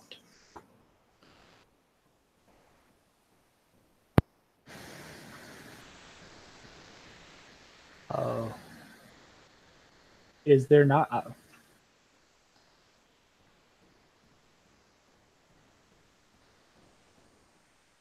Oh, what are you saying? I guess when are you talking out, or were you just trying to mentally call nature spirits? I think given enough time, Skewer would try both. I think he would start focusing his mind, because how he uses nature, in his powers is his mind reaches down into the bowels of the earth and pulls up, pieces of tree or roots or whatever, or pulls things down from above or whatever. So he would try and center himself and send his mind down into the earth. He and probably what this would look like, he would probably walk up to a tree. I'm guessing that there's trees around. He would probably walk up to a tree. He'd probably sit at its base. He'd probably face towards the tree and put his forehead against the bark of the base of the tree, and he would just leave his forehead in contact with the tree, and he would place his hands on the ground at the base of the tree, and he would just start focusing in on the tree with his mind. If after a few minutes or whatever, nothing happened, he would then just start to talk. And what he would be saying is, the powers that I have are limited, but I'm a fellow adventurer with this group of people, and we unknowingly attacked as a sacred fairy conclave, and some of them died, and now we're being held responsible for actions that we didn't really realize the repercussions. And he's saying out aloud, I don't know what to do about that. I don't know if there's anything I can do about that, but I'm calling on you, powers of nature, to hear me. And he just continues this until he hears either his friends or something attacks him, or he hears something from nature. As a player, I'm expecting he probably won't hear from anything in nature, but that's what Skewer would do.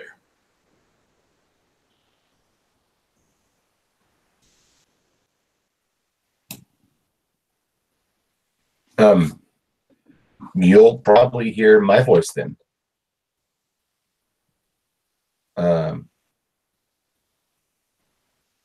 Calling for you, and when I finally find you, or when you finally see me, I'm walking up to you with a clenched fist, just this thoughtful look on my face. And when I get up to you, Skewer, stand up. Come on, man. We need you to keep moving with this, man. So, hey, you know what? And I'll hold up the ring, because I'm still not sure whether I can use it. And I go, this ring has one spell in it, and it's the last spell, the last remaining piece of my power. I'm not certain if I can make anything happen, but I'm certain that you could. It has a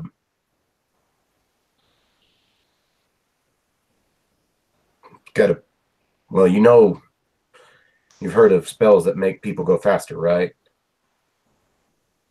Make them seem like the world around them slows down. Yeah, like Skewer's got Long Strider. It's not quite the same, but it's maybe in the same. Well, imagine what it would be like if it seems like the whole world around you is going too fast for you. That's what this spell does. Mechanically, the one spell I was able to get in there, because I can't change the level of the spells that I cast, and everything has to be at least gets cast at third level. So I can only put one spell in there. It's a slow spell. It's a slow spell. All right. I think, given how Skewer respects you, and given this show of trust, I think what Skewer would do is lay his hand on your shoulder and say,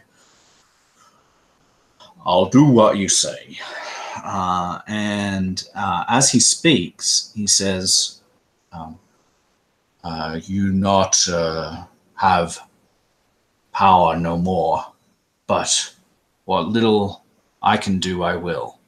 And as I speak, you notice that Skewer's hand was still on the bark of the tree, and his other hand comes onto your shoulder, and the bark off the tree just slides down his arm across his shoulder onto his other arm, and courses down into your shoulder, and your whole skin takes on this hue of bark, and your armor class can no longer go under 16 for the duration of the spell. And he will then accompany you to wherever it is that you take him. Oh, give me a nature check. Sure. I was going to have you do it, and then Jim came, and I was like, okay, I'm just going to let the scene play out. Sure. All right.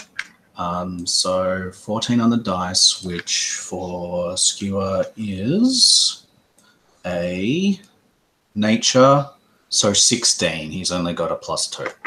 So, as you're touching the tree, and you reach out and you touch Mr. Silver, you feel the you can feel the spell. But once the spell is at, and you go to remove your hand from the tree, it's kind of stuck for a minute. Okay. And you hear kind of like you feel like this warmness to it, and you hear in your ear a test, and you can move on. Okay. You can move. Well, you can move your hand from the tree, Okay. but it seems nature answered whatever you were trying to do. Okay. And as Skewer and Mr. Silver, I guess, let me ask you real quick. Would we go back down into the tomb, Jim? Do you think? Yep. Yeah. So as we're going down into the tomb, I guess these words would echo in Skewer's words as he walks down and he says, "We'll get through this test and get down to the rest of the group and see what they're doing." Over to them. So, Stead and Enoch, I want to keep calling you Enoch, but Enoch. You see, Mr. Silver saw Skewer wasn't with y'all. He goes off and leaves y'all in this area. As you're going, you go past where the burning trap was. There's a metal door that is setting, and it has the engraved image of a dragon on it. You can see that in the center of it there is like a door knocker, but it looks like it's the handle, and there's a keyhole in the center. What are y'all doing while they're gone?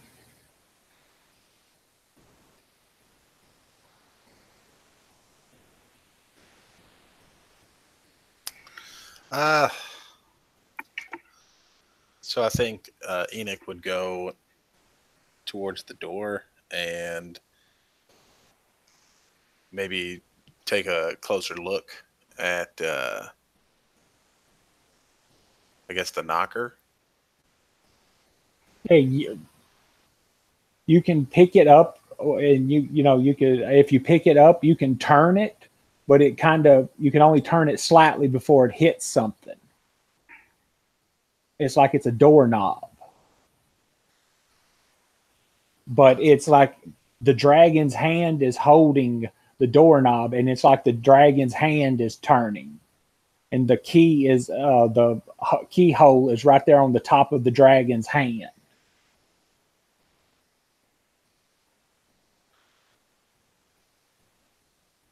I think his first move would probably be to Enoch's not a smart guy. He'd probably look around and see if there is anything that might be a part of the knocker or the door itself that has somehow come loose and is elsewhere. So probably investigate, looking for something specific. Yeah. A 13 total, if that works for you. You looking around, you can see that one of the sarcophagus, the effigies, are cracked.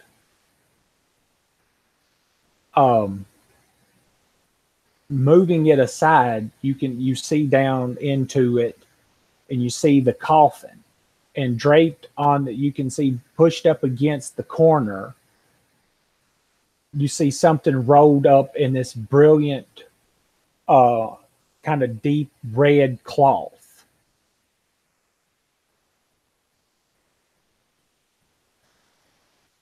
And it's longer than your arm, but it's rolled up. I think he would unroll it. Well, you take it out, you pick it up, and it's a fairly long whatever. You lay it on top of the sarcophagus, and you start to roll it out, and it looks like a sword, but the sword doesn't have a guard, and it looks like it has two blades intertwined into one another, and it looks kind of corkscrewed almost. The blade is thinner than a long sword, but thicker than a short sword. I think you'd probably pick it up. And so you're saying there's no guard, nothing separating the handle from the rest of the blade? No. But there is a handle. Yeah. So I think what he would do is he would grab by the handle and put his other hand on the base of it, and then grab his hand and kind of swing it around a little bit, and then turn around and show Sved what he found. Is that a key? It's a sword. Yeah, but I mean, does it fit in the door? Well, I don't know that. It's a sword. And he kind of looks at the door. And he goes over to the door again and kind of sizes up the keyhole and looks at the sword. And he would press the pointy end in.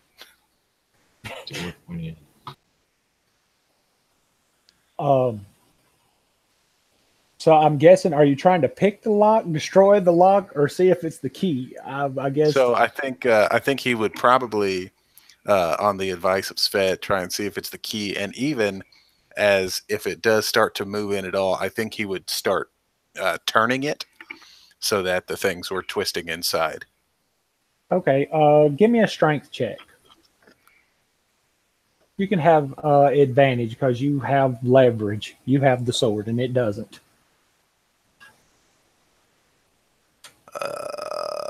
That is a 15 total. You sit there and you're turning it, and then you catch into it, and you find some resistance, and you start turning it, and you can hear something, kind of making a noise, and then you turn it again, and you break it,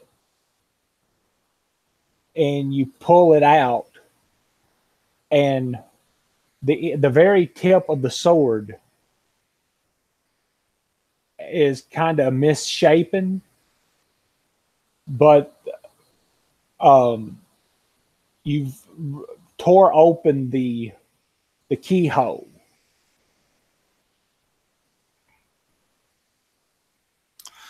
He turns back and says, I think it's just a sword.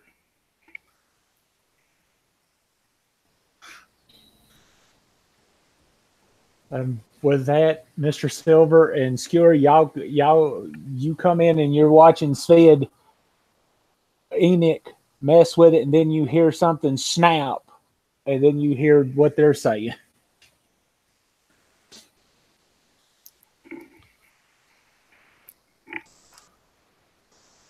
So does will the sword come back out of the keyhole again? Yeah, when he did it, and he kind of misshaped the end of it, but right. He pulled it out, and he's made the lock bigger. It was made for a key, but now it is his sword shape now. Right. So.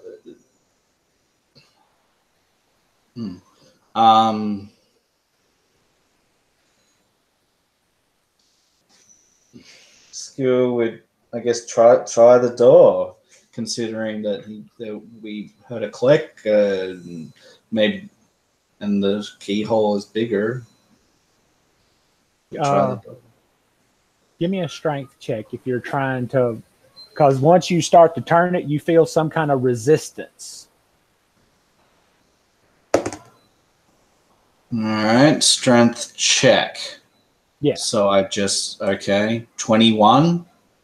Oh yeah, you feel it, and then you take a hold of it with both hands, and you puts your muscles into it, and you hear something finish like it's snapping off, and you hear it clink on the inside the actual door, and it's opened.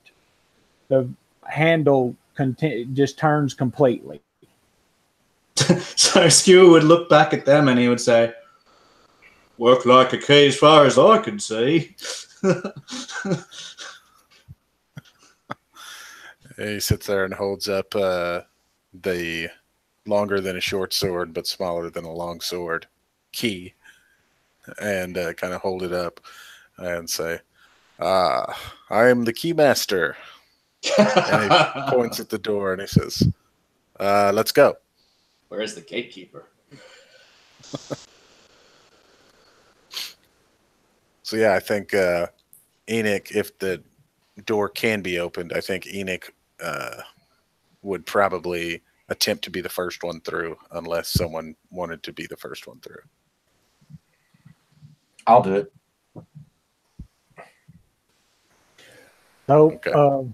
well, and you push it open, and it opens from the you have to pull it towards you, and when you go into this room, you see it has urns. This whole area seems to be filled with these clay jugs, and they're set inside the wall. They go as high as the ceiling. They're stacked from the floor all the way to the ceiling, but they're just these constant urns.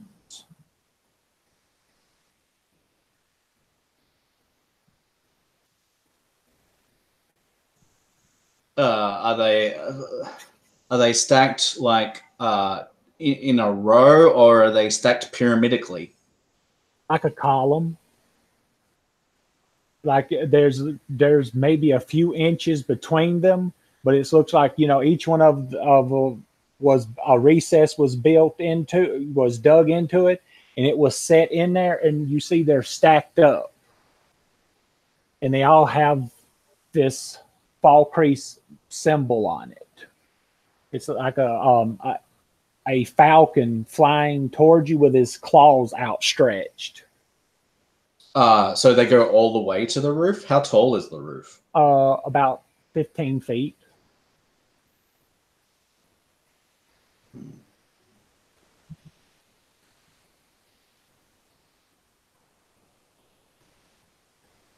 Skewer would go in, being careful to walk around these jugs or urns, and he would say, "Oh, be careful in here. I don't know what will happen if that gets toppled. I could try and get one. They all have this Valkyrie symbol on. What were we meant to find here? A crown? Don't think a crown's going to be in there." Could be in one of those coffins.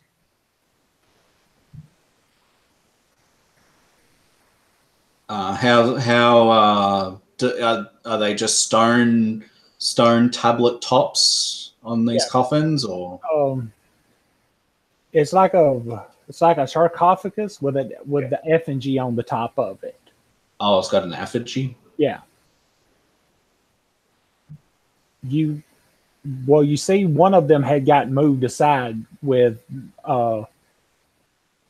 apparently one of them looked like it had gotten broke and now it's kind of moved to the side.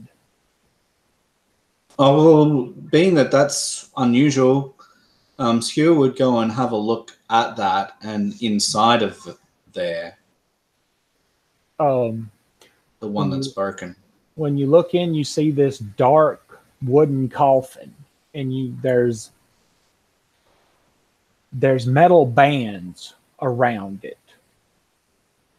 Okay. And it has a lock. Once the bands kind of close together on top, and then there's a lock on top of the band. Right. Is there dirt packed around the coffin, or No. is it just inside of the thing? Okay. So Skewer would look to the others and he would say, well, I know a thing or two about vampires. I've seen a few in my day. And if I was going to kill one and maybe store one away, I certainly would want to do that with iron enforced coffins and lock them away in a big stone seal. And that's what I see over here. Iron bound coffins locked in a stone seal. And I've got a funny feeling, maybe I'm wrong, but there might be vampires in there. Just with norm that they do this for vampires who fail. Right. They're Sure. they're put in there and shut up so they can't get out. Right. So that would be in that information too. Whoever was put into here failed or made the family mad enough to be put into a coffin.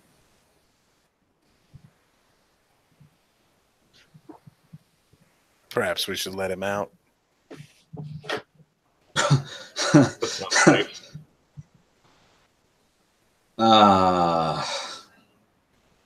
What if we just break the lock and move on? What if we I've lost a lot of subtlety. what if we don't touch the lock at all and just see if we can find a crown? But maybe the crown's in there. I don't. Do we have any more information regarding this? I mean, we got, from what I can remember, all the information I wrote down was more about the household and that things were set in stone and things turned into stone. And the tablet that y'all are looking for is here and supposed to be in this barrow, but it's in their treasure. It seems that they've hidden it away in their treasury. Into the treasury. Break that lock. Don't break the sword in the lock. And wasn't the tale that with the aid of a vampire, i.e. Colin Markov, that the ritual to seal him in the crown succeeded? Like, was that right? Yeah. Soren was the one. Yeah, Colin was the one that helped with the ritual, and he sealed the Horn King inside the crown. Yeah. Right. Yeah. Is there any markings on the side of this coffin in a stone that have any names on them? Any markings that would have been on this coffin to name anybody were stripped off, right. Kind of hacked off or scratched out. Okay.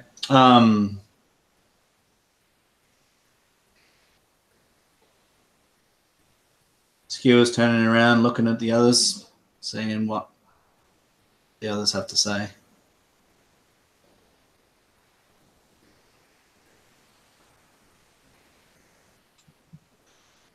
Should we, we've got the book, don't we? Can we read it? Or as long as we don't read it out loud, right?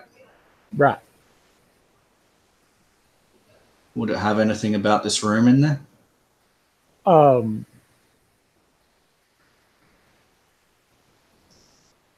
The book that y'all were given was a translation of the first language. Right. Yeah. So The Falkreath stole the tablet afterwards. It was to keep the peace between the families. 5 artifacts were separated between the families, and each one held on to it to keep the peace. But no one ever found out where Falkreath kept theirs. They moved. well, it's probably in here somewhere. No one's going to go looking through iron-bound coffins looking for relics, because there could be vampires in there, failed vampires. But we don't know that for sure, and there could be it could be vampires in there. So, what does everyone think? Should we open these? Should we look in a jug? Should we explore? Is this the only exit to this room? Is there another door? There's not another door in this area, but there was one when y'all came in. There was one to your right, which y'all went in because that's where y'all found the fire and all that. There's one to the left, and then there's a set of double doors in the back. Okay. And we didn't try those, so we don't know if they're locked. No. I go and I try a door. Oh, it's not locked. It seems like they wasn't ready. It doesn't look like they were expecting company, so they didn't lock the whole area down. Right. I'll let everybody know that the door is unlocked, and I will open it. All right. And I will stand directly in front of the doorway when I open it. When you open the door, you see this. It's like a meeting area, this long table with some chairs, and sitting at the back of it, you see this gaunt-looking man, sitting there, and he's just leaned over, and his hands are sitting on each side of the on this big chair, and he's just sitting like he was killed sitting that way. You see that there's a knife in his heart, and you see that he's got several injuries.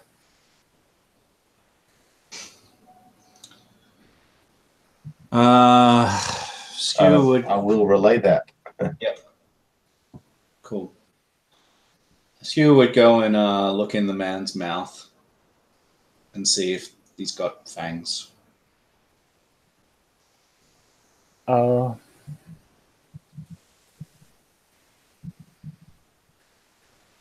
When you go to him and you open his mouth, he kind of hisses at you and lashes out at you. And let's roll for initiative. Okay, he's not dead. That depends on how you look at it.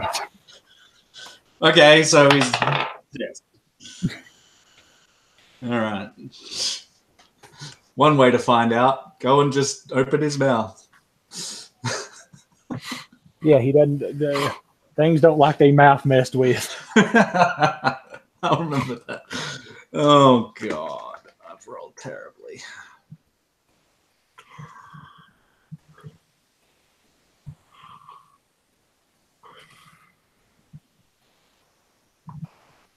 Might cut a 15. Oh, okay. And trolls with the 4. All right. Okay. 18.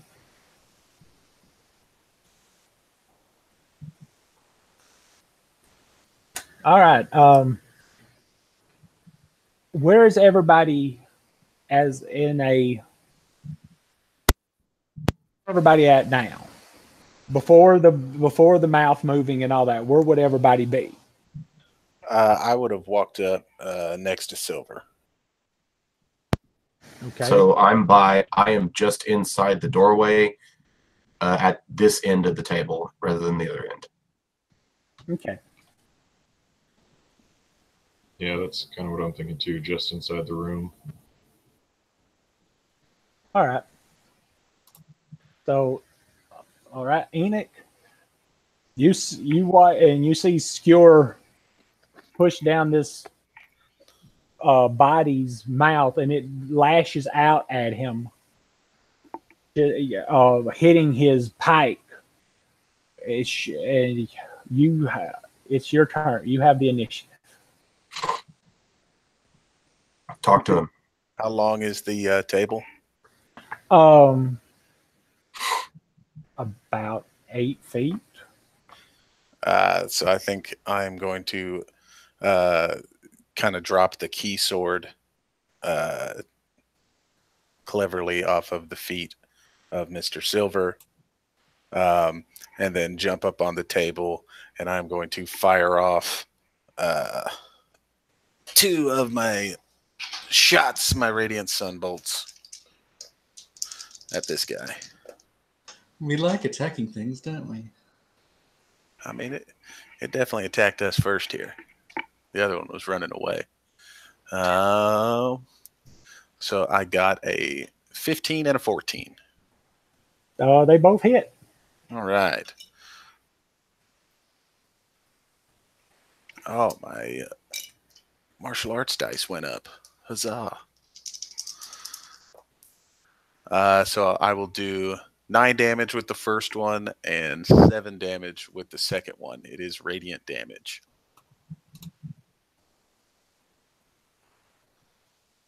All righty. And I think he'll say, "We just came here to talk."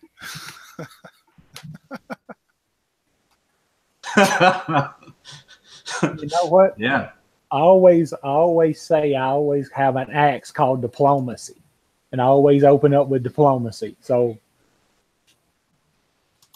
We just came here to talk. hammer and nails, hammer and nails. Okay, Svet. You see this thing trying to attack Enoch. Enoch jumps up on the table and throws. What does your sunburst look like? Is it a Hadouken, a sonic boom, or a Kamehameha?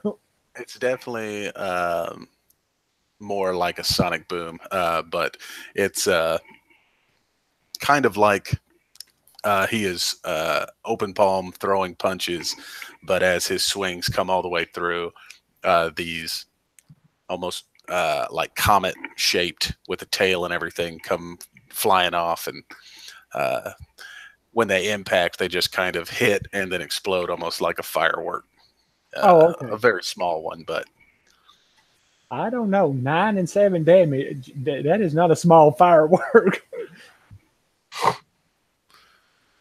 So. Oh, okay. Well, following Enoch's lead, Sved is going to rush on the side of the table that Skewer didn't go on, but rush towards the vampire and swing his axe.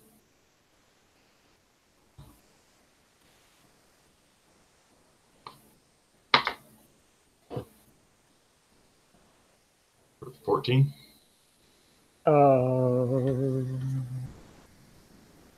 Yep. Right. Did you remember you have 2 attacks this time? Yeah, should I do that before damage or do it after damage? Oh, well, I guess you could attack twice, or you can do them separate. It doesn't matter. Oh, it's whatever. I Yeah. didn't know if that would count for both rolls. All right. Do you want me to roll for the second hit? That was 8 damage. Yeah. And 13 to hit. That just barely hit. Well, it barely did any damage to 4. All right, so you run up he gets pop, but he's got flame a little score. He's got scorch marks where Enoch gave him his industrial grade firework. And you run up and chop one thing, and then turn around and chop again. He's hurt, but he ain't dead yet. Let's see. It is Mr. Silver. The bedlam has started, and they kind of Enoch dropped that sword at your feet.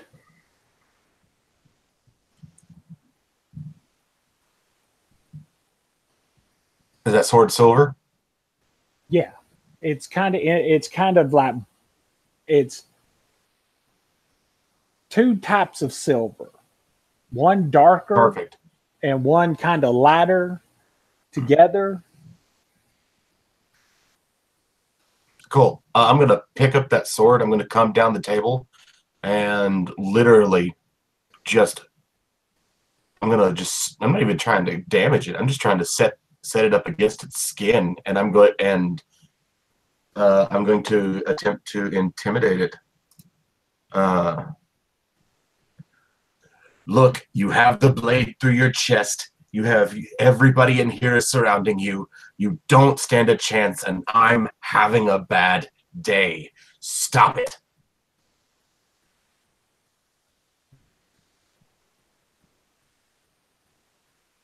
Okay. I'll use that inspiration now.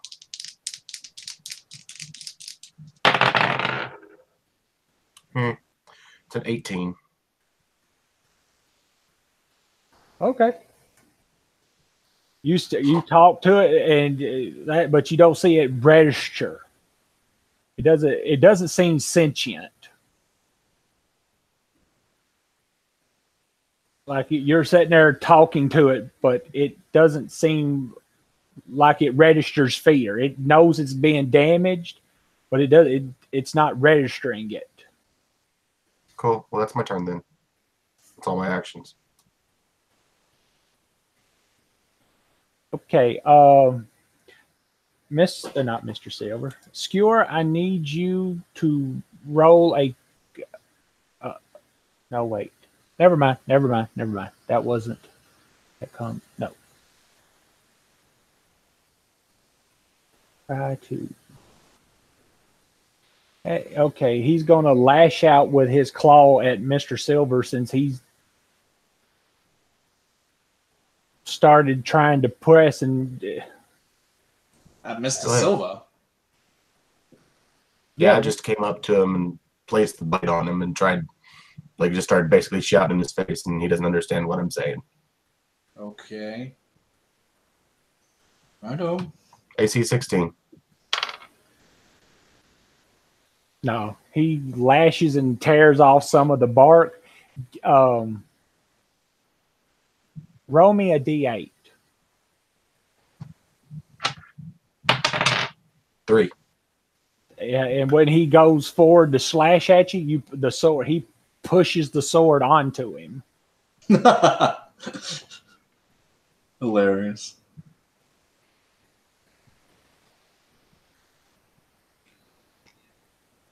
Skewer, it's your turn. You see, like Mr. Silver come up. Stop it. I've had a bad day, and he does it. And you see him lash out at him and scratch some of the bark off, and actually impale himself with some of the sword. And he doesn't grimace. He doesn't register it. He's just trying to get at y'all. Right. I'm going to give him one last shot. And I'm going to pull out a bottle of Alchemist's Fire. And I'm going to hold it up in front of his eyes. And I'm going to say, "This is Alchemist's Fire. If you keep going, you're going to burn." And I can roll Intimidate if you like. If he doesn't understand me, that's fine. But he can see this bottle hanging in front of his face. And I'll take the dodge action, considering I'm not doing an action. That's my turn. We'll roll intimidation and have advantage Sure. because you have fire implement. Sure. With advantage. It's 20, but it's not natural 20. It does like it is that it doesn't seem to register the threat. It's just driven by a purpose. Okay. Enid. Well, that was my turn, sir.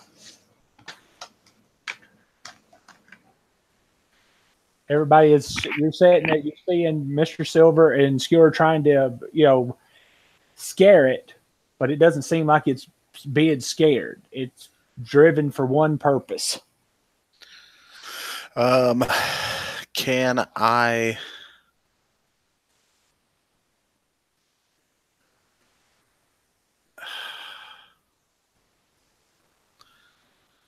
So what I think I would like to do is I would like to run around to the back side of it and from behind pull the knife out of his chest. Okay. Do I need to do anything special to do that? Uh, Or is that just like drawing a weapon? I'll say it's just like drawing a weapon. I don't know right now. And I'm not going to do no rules for it. So you pull it out of his chest. Does he calm down? No.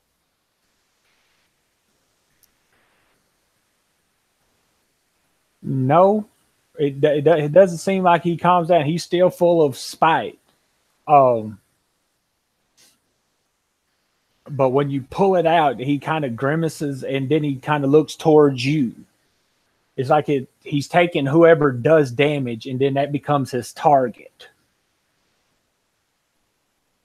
So if I'm behind him and I pull the thing out and he turns to look up at me, I would like to take this opportunity to slice his throat.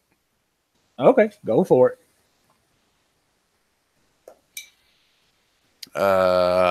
Dagger. I have one of those. 17. Yeah.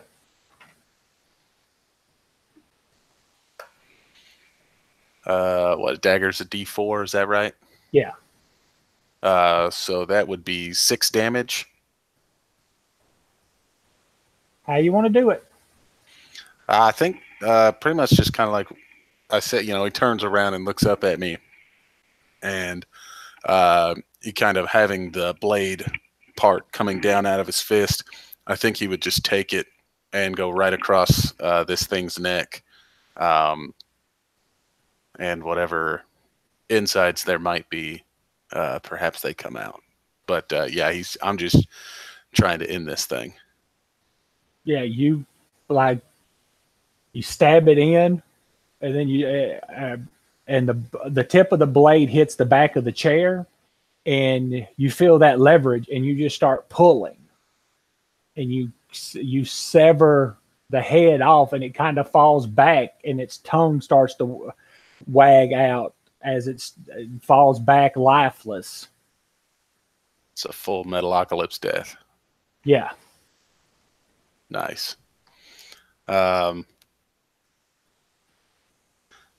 So I think he would kind of look up from the table and look at everybody, and he says, there was no reasoning with him.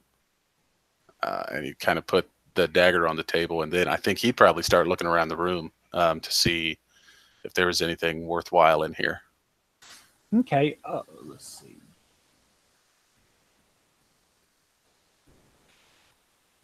Oh, roll me a investigation.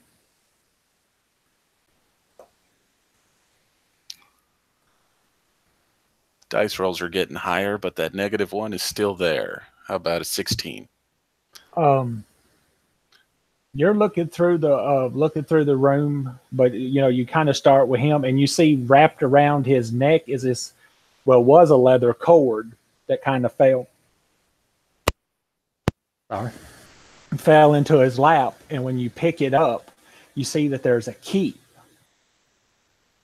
and on his finger, you see this ring that is made of metal, of this dark iron almost, and it has this black onyx stone set into it. Is this stone in any way reminiscent of any other stone I've seen, other than just being onyx? No. Cool. I think he would kind of hold the ring up and kind of show it to Skewer and say, "Does this mean anything to you?" It's a ring, right? So, is there a symbol on it? It's an No. onyx. Yeah, it's just an onyx. It's a black band of iron with an onyx gem it's set into it. Well, unless you say otherwise, Skewer is going to shake his head and say, "Oh." You hunt undead. Skewer's favorite enemy, was it dead? Undead is my favorite enemy, yes. You know that this was a ghast. Do I? Okay.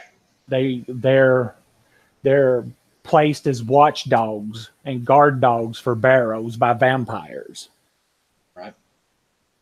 Okay. I say, well, the wing doesn't really mean much to me, but this here, him, he's a guard dog. The vampires put them here to guard the barrows. But the ring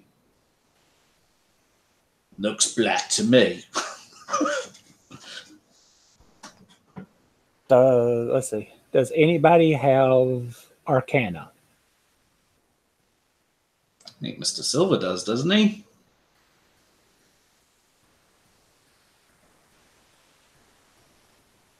No? No Nope. Arcana? Nope. I want. Well, I'm not about to.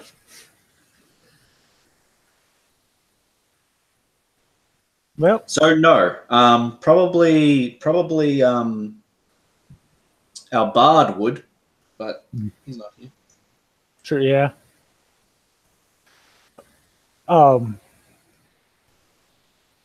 There's set behind this area. There's these two tunnels, not archways. These two doorways that's set on either side of the room.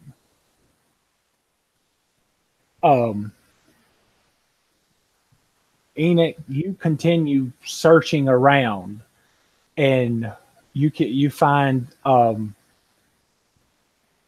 that strewn into the up under one of these up under one of the tables, there's a necklace, silver chain, and connected to it is like a not a moonstone, but a moon silver disc, and it's in the shape of a shield.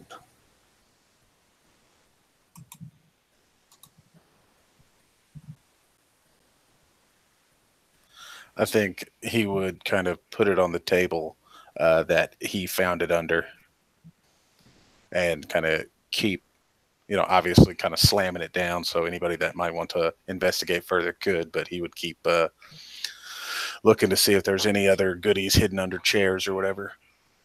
When you come near one of those ways, you can hear the sound of a wind.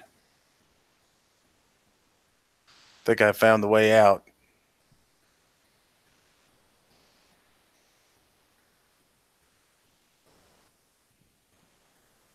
And it's kind of, and you hear like this sound like something hitting stone. And so it's a doorway, or it's like a little tunnel. It's like it's a hallway. It's not it's been dug out, but it's kind of rough dug. It doesn't look like it was smoothed out. It looks like it had been dug kind of recent.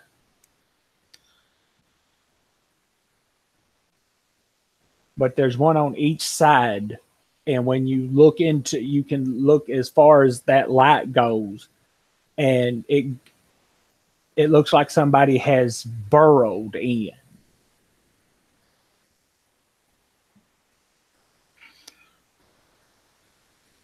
Not being real familiar, but definitely being a little bit curious.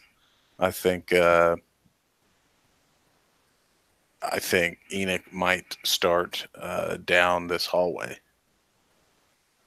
Well, you go out of the light, and then you start getting into darkness. And there's when you get to the end of it, you can see this this big area, much bigger than the room that y'all came from, and the room where the statues are, bigger than this area. And it has been dug out and set up on this area is like this makeshift stone altar. And it has like these tentacles and tendrils, this motif that is set there. It's like this tentacled like creature, big mass of tentacles that just drape onto this altar. And you can see every once in a while, you can see movement. Just out the corner of your eye, you can see this movement. I think I would attempt to very carefully and quietly make my way back down the hallway. Okay, what's everybody else doing while he was doing his thing? Mr. Silver, Skewer, Sid, what was y'all doing while he was scouting ahead? I sit down in one of the chairs and lean back and just look around the room. Oh yeah, you see that he put that necklace down, and then he just kind of moved on. He kind of hit it pretty hard to get people's attention if they want it. Oh, I would have picked up the necklace then and followed him. Well, you start to, and you almost bump into Enoch coming back. I'll put on the necklace.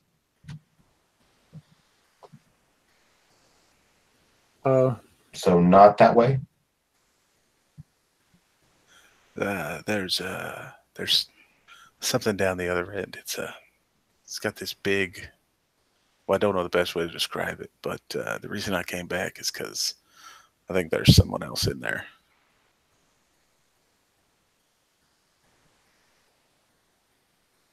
But it opens up after a little ways into another room. Well, someone burrowed into here.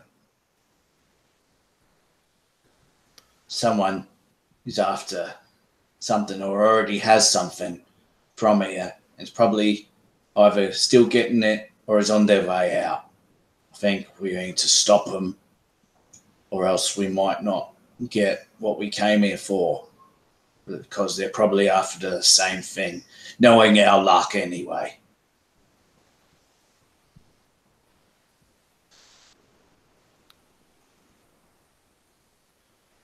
I think he would also probably hand the ring to Mr. Silver and say, collect the whole set.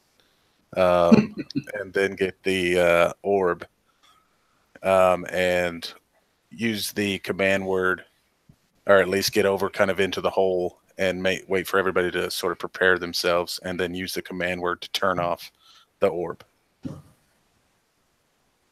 Okay, it goes dark. And I would very slowly and carefully go back down the hall. When you go back in, you can see that there is a little light, but it's very dim, and then it seems like it snuffs out.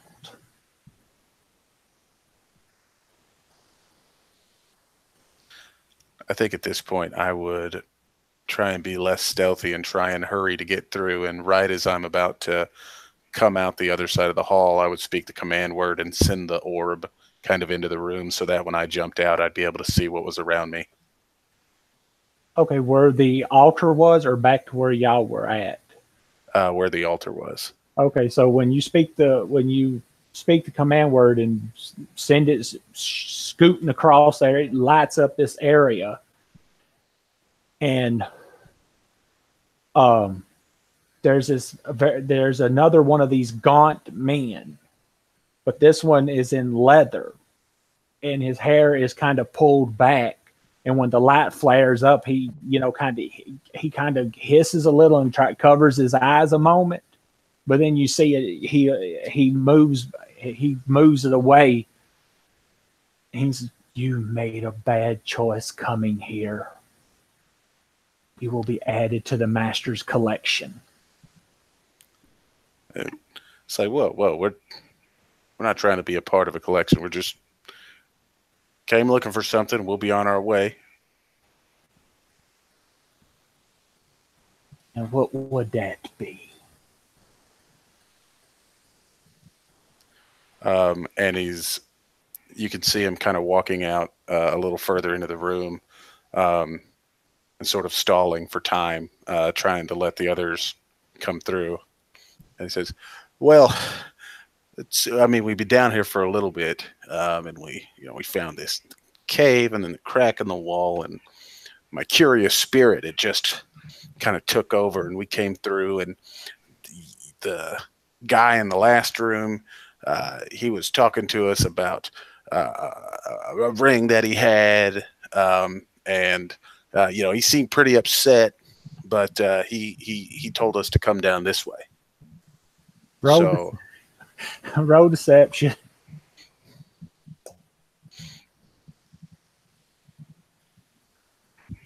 And 18. Okay.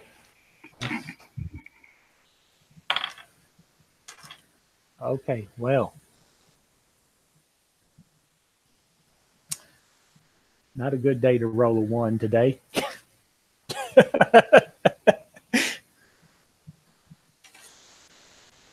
He says, and what did he tell you would be here? You're muted. He told us that we might be able to find someone else that could help us further, and I assume that's you. He said, what do you want?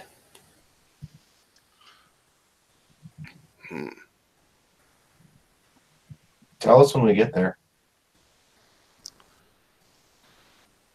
Yeah. In fact, and he kind of ushers to the hallway where I assume the other three come spilling out. And I said, yeah, actually, the four of us, we were hoping that maybe you'd be able to take us to, I don't know, the most valuable thing, or perhaps, and he kind of gestures to the others. You see, he doesn't really want to believe you, but he's okay. Was you sent here? Was you here to help? Was you sent here by the master? Mike, I love it. Yeah, we were definitely sent down here.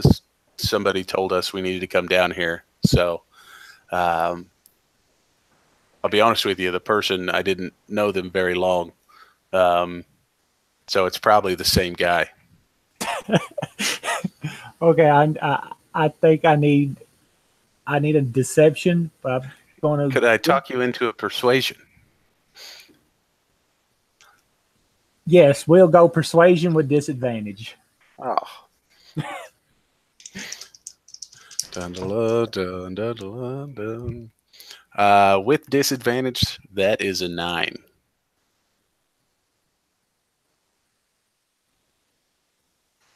He's a okay. I'll help you. Great. That's excellent. Wonderful. So what are we looking for? Maybe we'll find it first and we'll let you know. He says, "You were sent here. What are you looking for?" I'm just wondering whether Skewer's going to let you keep talking this way because he's so straight up. You're like you're now the spokesperson. It's a terrible idea. You can see Skewer biting at the bit, right? I'm just going to give you that because Skewer's biting at the bit, ready to like just splurt out what we're here for. But you've got a chance to stop him because yeah. I feel like Enoch would see you like wanting to say something and he would think that you're trying to help. So he would stop talking and be like, no, go ahead, Skewer. What were you going to say? Beautiful. I love it. So Skewer would just be straight out exactly what we came here for. And you see he look at you for a moment, and he kind of narrows his eyes. And he says, have they decided to move it?" So Skewer would tell the truth about why we're here for it. He would say that we're going to destroy the crown in order to destroy the demon that is his essence is captured within the crown. Because Skewer knows no better. He thinks that these guardians are here to do the right thing, and he doesn't think that they're necessarily evil. So yeah, he's just going to be straight out and say the truth about why he's here.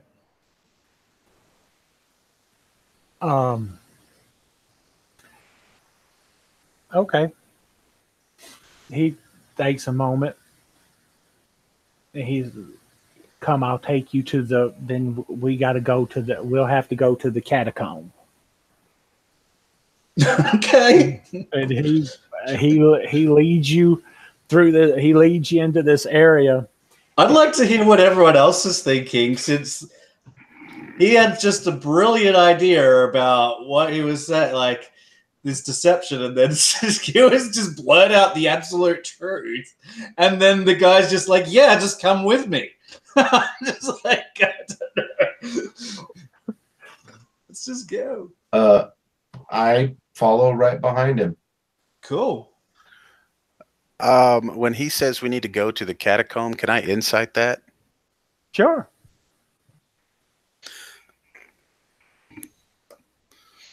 Ooh, that's a good roll. A 23 total. Yeah, he's not leading you to. He's taking you to the catacomb, but you get a feeling that there's more to this catacomb than he's just like, I'm just taking you. And it seems like at some point he just started to play along with y'all. Right. Say, okay, great. So we're going to the catacomb, and the from what I understand, this crown is being kept in the treasure room, right? He says, "I don't know what crown you keep talking about. There's no crown here." So why are we going to the catacomb? He says, "That's where the tablet and some of the treasury is." Can I insight to see if he's telling the truth? Yeah. Okay, this one's probably not going to be as good. 8. He seems to be telling the truth. All right. He rolled a 1. Cool. All right. What's your name? He says, "I have none." All right. Well, what should we call you? custodian, I guess. All right. Custodian. That's a good name. How about we just call you Jan? Right. All right. All right, Jan. You show us where we're going. So he leads y'all down into the catacomb, and he gets to this one area, and he sticks in the key, and he turns it, and he opens this. It's like you come into this area, and it's got this iron like coffin, like an Iron Maiden. When he opens it, you can see that there are spikes on either side, but once it completely opens, the back falls down, and you come into this area. The kind of a large room, but you can see setting. You can see treasure chest. They got some treasure boxes set in here, and just some odd sacks setting around. But there is a stone tablet about the size of a book open, laying on one of these on one of the tables, and there's blood stains cover, and you see that it's written in Fae, the first language. And he said, this is what you're looking at. This is your, if this is what the master sent you for, this would be what you need. What does it say? He says, I can't read the language. I just know that it was part of it's just one of the artifacts.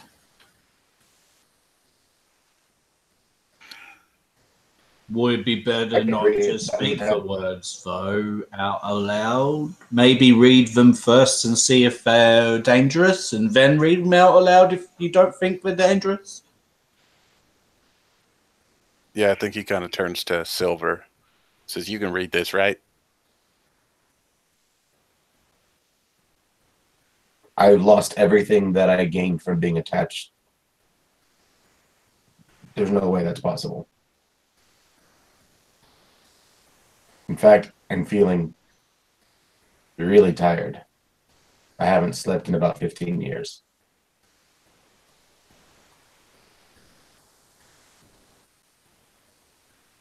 Well, just try and hope. Use your heart and try. Looks down and just laughs at you. Fine. I'll take a look at it. Yeah, you read it. I mean, you've had the language, you've had it for so long. I don't think you can just forget a language. Well, don't know how I could just forget the spells either, but that happened. Well, true.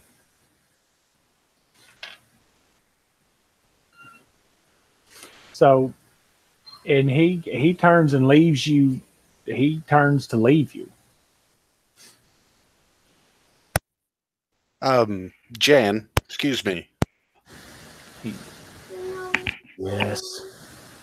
There was the treasury. They said that is this the treasury?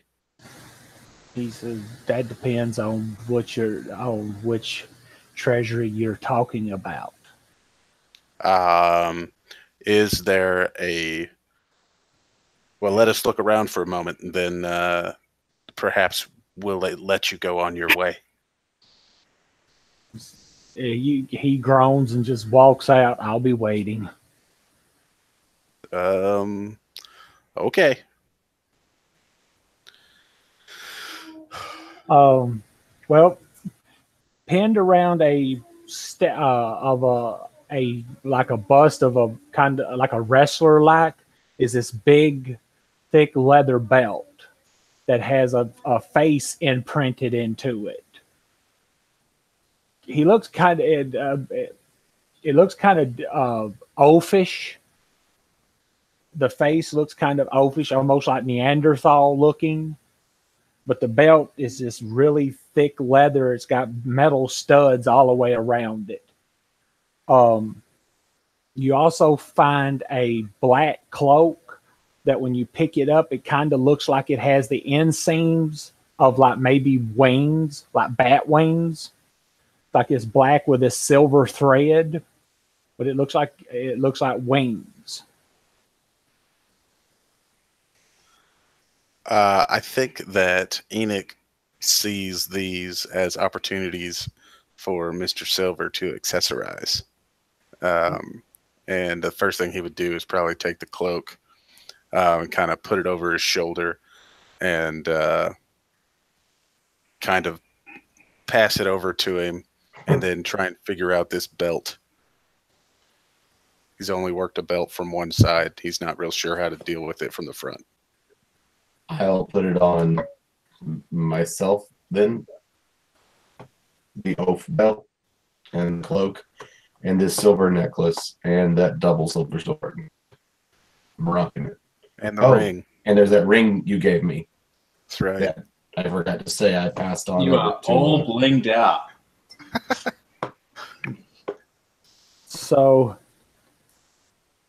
you have all of this stuff on. And I look pretty. Picture of good son. I think, And I'm a brewer. You know what? I'm sure I've still got something that I've made just hidden somewhere. Sped is watching this go down. He feels bad that he hasn't gifted Silver anything, and he reaches into his bag and grabs some navigation tools and just tries to hand them off. Like I guess we're just giving you things, kind of like, I didn't know I was supposed to bring a present for you. Does this work? I was born in a small town, and some really, really important people and some not important people found me with my mom and my stepdad in a trough.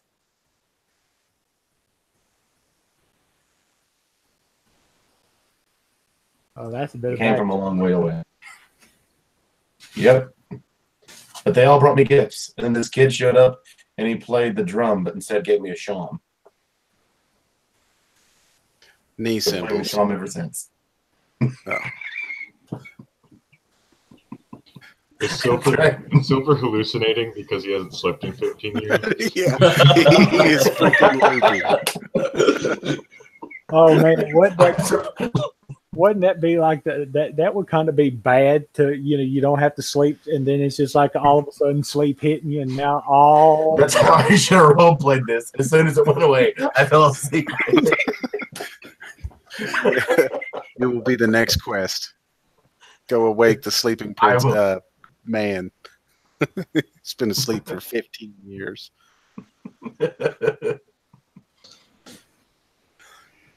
So who is going to take the tablet?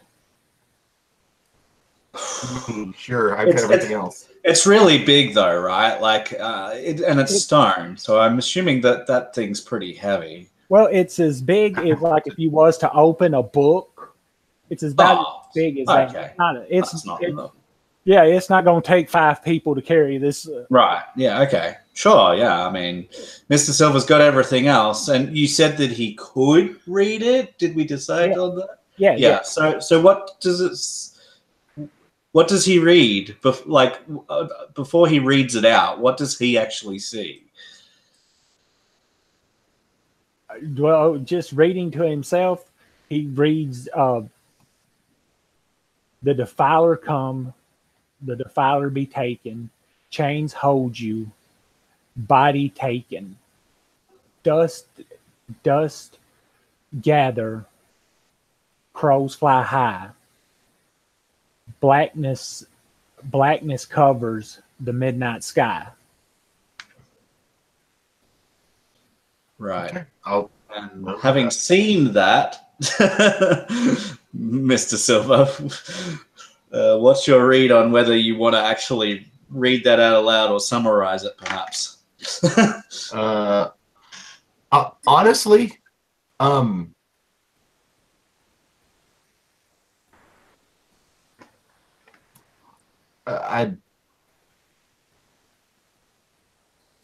I don't see myself getting out of this. So I'll let y'all hear it. Okay.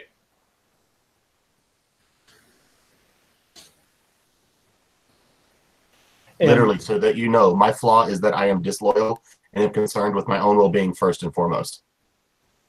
Well, dang. Okay. So after the turn that this is gone, I don't like that flaw is broken. I really have like there's nothing holding me back at this point. Fair enough. When you're holding the tablet and you're reading it in your mind, and then when you read it out loud, you you feel your connection back, Ooh. and you can hear in your mind, I return my gift to you for a limited time. After that, you will spend the rest of your days helping my kind. Do you I agree? dropped flat on my butt. And you hear, do you agree? No.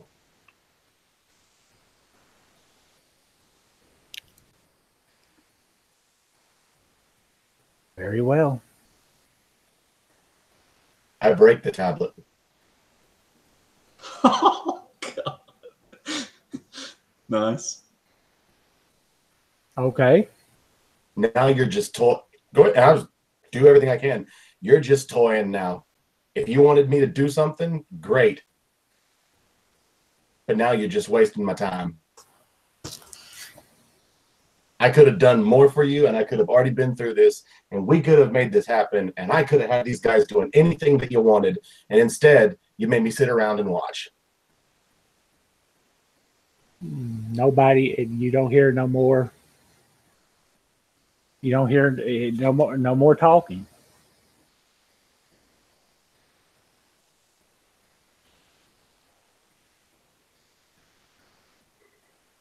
I'll turn my back around, dig in through there. It takes me longer than you've probably seen me look for anything, and I pull it out, and I pull out a bottle. Crack that sucker open, I just start drinking it. Okay.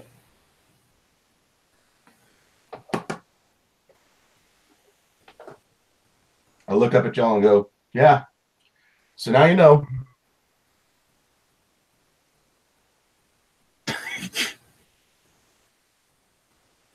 I knew he's been Want a drink? sneaking drinks. I knew it. Yeah, Svet grabs the bottle from him. I need a drink. Chug a lug. He just smashed the thing it seems like we came here for. Takes another big drink and hands it back to Silver. We came here for me to lose my power and then him just give it back. The crown's a lie.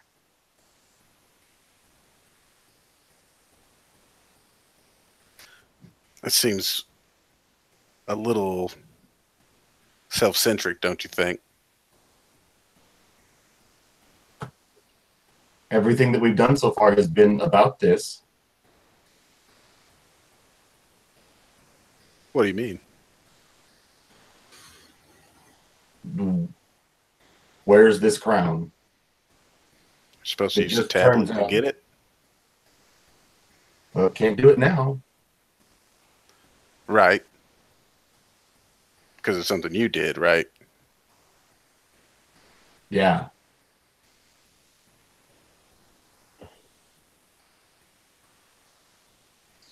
So, I think, given that we came down here for a crown and a tablet, and we got a tablet, and now it's broken, and given that Skewer knows a little bit about vampires and knows that there might be a vampire buried in that crypt, and knows that vampires were the ones that helped in the first place, and knows that maybe that's now their only chance to figure out where this crown is and how to get it, I think that Skewer would head back to that room with the casks and coffins and try and revive a vampire, because he knows no other way at this point. Okay. So you go back and you beat on the lock until it finally get it to break. And when it comes off, it opens up and you see the shriveled husk of a female. Bright flame orange hair. And she has a stake that has been pushed into her heart. I'll take it out. When you pull that out, it starts. She starts to move, and it's like this gaunt figure just comes awake, and she's just black with kind of red eyes, sits up and just looking around. And when she sees you, and then she kind of sniffs, and then she looks to the other room. And she goes in there, and you see she starts breaking these, pulling these jars and breaking. You see she's starting to drink this blackish liquid in it. Fine. And as she's doing that, you see her body starting to revive itself. And she says, "Who are you? What are you doing here?" So Skewer says, "My name is Skewer, doesn't matter though." He says what the year is and what the date is, and he says where we are. He says where we are, and he says, "We've got an issue. We're trying to find the crown that kept or keeps the Horned King's presence, his soul, his spirit, because we need to destroy it. You're a vampire. You might know more about it. We've been lied to 1,000 times getting here, and you're our last chance."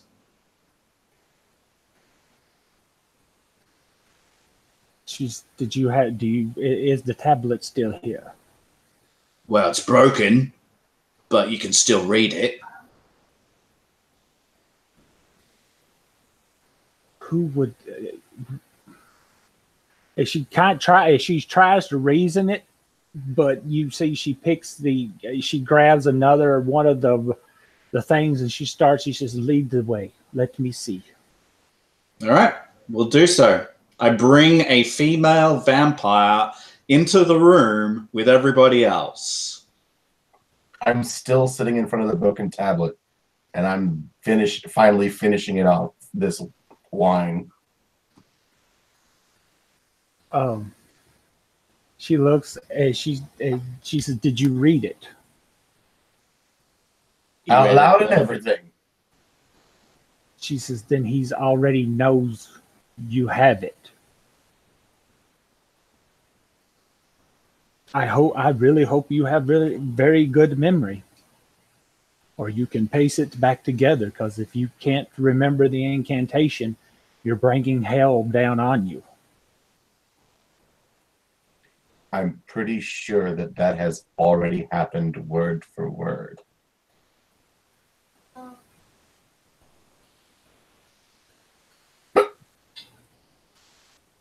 She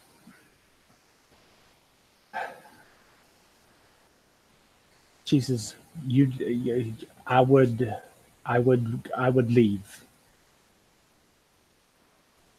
and find me if you're not prepared to fight him. And can any of you remember this? I'm assuming that you would allow us to either make checks for that, because I certainly didn't have my journal open. Oh no, I'm not. No, I'm not you.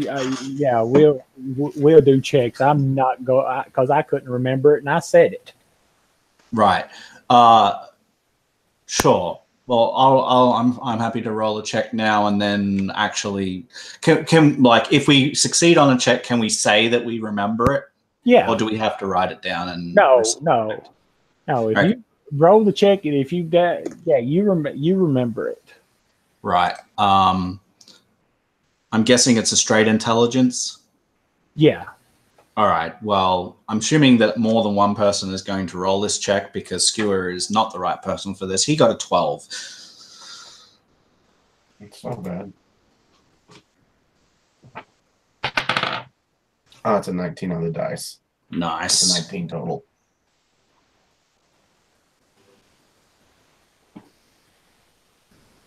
Well, everybody remembers it. It's not a very it wasn't a very well. If you rolled, you remember it. Righto. It So rhymes. It made it easier. yeah, would say to this woman, yeah, we remember it. We can remember it for as long as we need. Now tell us what we need to do and where the crown is so we can get this damn thing sorted. Jesus, he has the crown. He wears the crown. He's like, you said the incantation. He is coming. He's coming here, is he? Yes, and I would prefer him not to be here in my family's crypt to defile our family. Well, we'll get out in the sunlight then, won't we? To the fairy cave.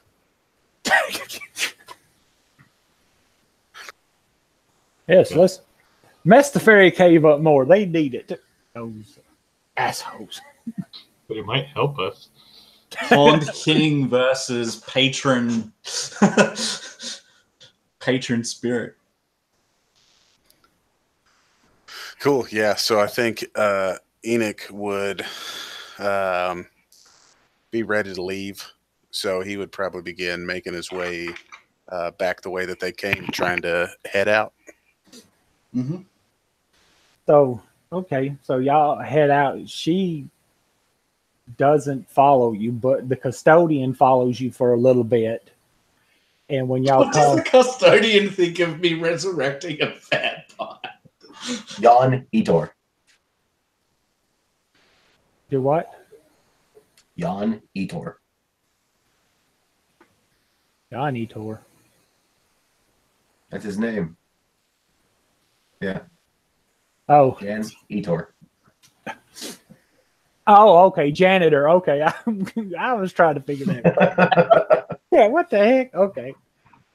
Yeah, well, as you get to the one door, he shuts them behind you, and you're walking out, and you hear a horn, Okay. and Hello. and you see these coming from almost like out of the ground, these wolves that looks like they're made of vines and like stone, running towards y'all. And a little bit later, there's this man who is sitting on this big horse about the same material with this gray stone looking mask that has these horns, one big and then one small, and then that's where the chin is. There's two more horns that bend down, and he walks and he's who said the incantation.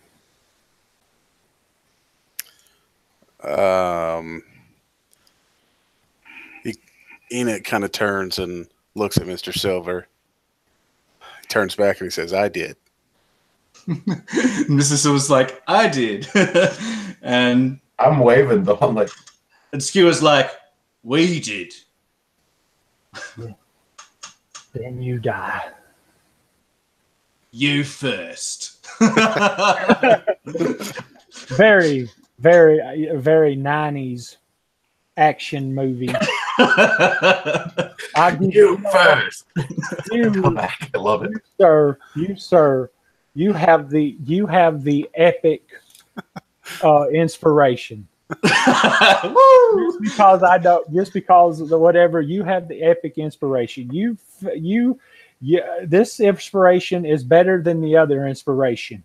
Once you do that, you not only do you get to roll at advantage, but if it's an attack roll, it's considered a crit. Oh, Just nice. because you came up with the epic one line. Righto. So can we roll initiative? I don't want to kill this guy. No. Do you want?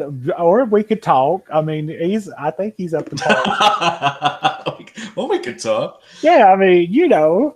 He seems like that kind. Yeah, he's not a bad guy. I mean, he just wants to rule the world. But you know. Yeah, I mean, the whole campaign's been leading up to this. Sure, we'll just let him go, shall we? Yeah, you know, he can change. I think of Saddam Hussein from South Park. Come on, guy, I can change. Look, I'm changing. Did Mike ever roll? I don't see if Mike rolled. Oh, there he goes.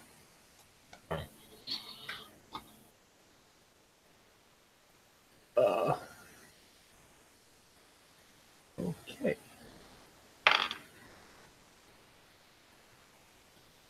All right. So, he steps down off of this horse, and you see it kind of shrivel up and dissipate. And he when he steps down, he looks like he's human size. But you see, he has his own pair of like goat-like horns, and the bottom half of him is a goat. Top part is a very muscular man, and his fingers have busted open their skin, and they have claws, and you can see from it when his back, you can see this barbed tail start to protrude from it. And he comes in because not Mr. Silver, but Skewer gave the best one-liner. He's coming for Mr. Silver, not Mr. Silver, Skewer. Okay.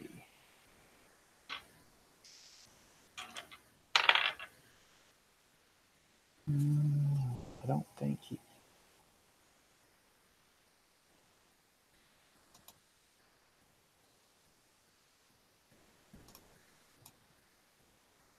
Okay, nope, it missed with that. Forgot with its. Okay, so you see him try to ram you with the actual horns, and then he rakes at you with the claws, and he scratches you across the chest, and you take 14 points of damage. Excellent. And you get to answer back to him. Okay. Lovely. Well, he's up. He's scratched me, so he's in my range. Oh yeah. I am going to use Oil of Alchemist Fire on my pike. Is that a move action or a standard action to do? You can bonus action. If you could use it if you don't move, you can use it as your move action to do that. All right, I will. So Oil of Alchemist Fire, And then as a bonus action, I am casting Hunter's Mark, which will, I'm sorry, Mr. Silver, remove Barkskin from you because both of them are concentration spells. And I'm going to try and attack this guy. Now, will that just add a D6 if it hits? I'll ask you if I hit. So it's a 21 to hit. That hits. Okay, and the Alchemist Fire Oil, is that adding a D4 or a D6 or some other fire damage? What does the Alchemist Fire add if you use it as a grenade? I've never used it. I think it's a D6. We'll just go with D6, and then if we look it up, oh well, we messed it up. Okay. Right, so I'll give you the piercing damage, which is silvered first. So the piercing damage by itself is 13, and then I've got 6 magical damage, and then I've got 4 fire damage. Okay. All right. Yeah. That's my turn. When you cut him, you leave a gash into him, and it starts to singe a little bit. But you see the fire doesn't really do that too much to him, and he kind of snarls at you. Enoch? Yeah, so I think I'm going to run up on this guy. Is he wearing the crown? Yeah. I'm trying to take it off his head. When you grab it, you can't pull it. You can't get it off. You can see that they're like the mask, like what he's wearing. It looks like a mask that has been attached to his face. There's no crown. Then I think he would probably. Can I instead use this and attempt to grapple him instead of trying to grab at the crown? Yes. It would be either, I think it's athletics to grapple. I think it's athletics on my side, and you have athletics or acrobatics to get out. Okay. Which is probably heavily in your favor. I got a 17. I don't know. The way my dice rolls went in critical moments, especially with that poor custodian. I liked Jan. I liked him. He was good. I know he was a good minion, a good bad guy. I mean, he served his purpose. Well, he rolled a 10. So nice. You have him grappled. All right. So yeah, I'd like to think that maybe I've kind of come up behind him and I've almost like jumped up on his back with like a hand balancing myself on one of the horns coming off of his head. Okay, I mean, he's not much taller than y'all. The crown makes him, only adds height to him. He's about what y'all's height. But I mean, you can still jump on his back if you want to. I'm just, Sure. Well, Enoch, it's never really come up, but Enoch is a relatively short guy. He's only 5'5", so this guy is probably bigger than him. So okay, well then we'll go with that. Okay, so sure. He's grappled. Sved, you see this thing? He come up and scratch not Mr. Silver, Skewer, and Skewer hurts him back, and then Enoch jumps up on him. And has got a hold of him. All right. Well, Sved's going to take the opportunity to swing low here to both try and destabilize him further and avoid hitting my friend Enoch. Okay, grapple would give advantage. Okay. Right? Wouldn't it? So I was just looking it up. It just says that his speed becomes 0. Okay, then. All right. I'm just making sure before. Yeah, I think they have to roll to get out of it before they can move again. Okay. But so I'm gonna run up on him and use this opportunity to swing.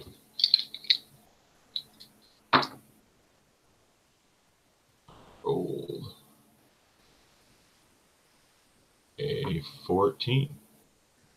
That hits. No, it doesn't. That misses. All right. Well, I'm gonna use the power of that swing to try and wrap around and swing again with my. Okay. When you go. Okay. And that's a 19 with my fighter. That's a crit. Okay. Oh, that's right. You did get a great axe, didn't you? I was trying to figure that out. Wait. But anyway, moving on. And that's 10 on the dice, so 24 damage. Is that right? Yeah. And then I'll action surge.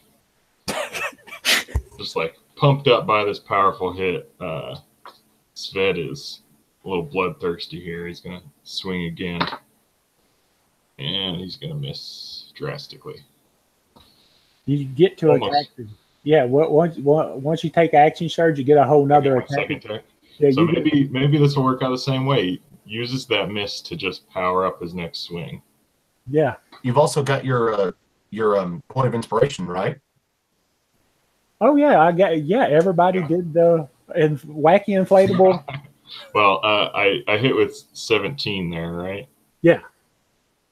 Okay. It's an additional 13 points of damage. Okay.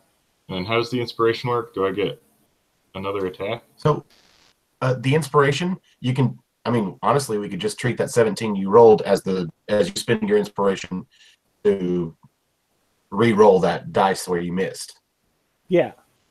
Yeah, when you have inspiration, you basically roll, you get advantage. Re-roll. Oh, okay. Yeah, if you want to use so you still have your second attack. Okay. Yeah. So 13 damage. Okay. And 13 to hit. No, that misses. Yeah. Okay, cool. So, yeah, you swing the first time and I think Sved's just spinning around like a helicopter a little bit. Just hitting when he can. So you swing at him, and he's trying to wrestle Enoch off, and he swings Enoch in the way, and you at the you kind of turn the axe to miss him, and then Enoch shifts his weight and makes him turn back the other way, and you catch him right there in his gut, and he lets out a scream of anger, and you pull the axe out again, and you try to go again. And you miss. He throws Enoch back in the way, and you miss, and then you come back around again and hit him some more.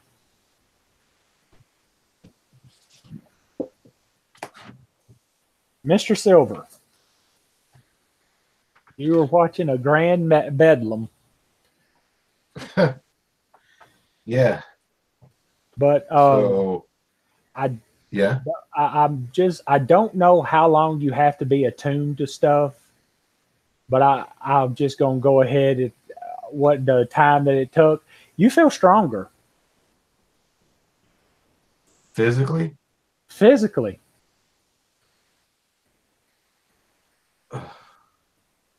Okay.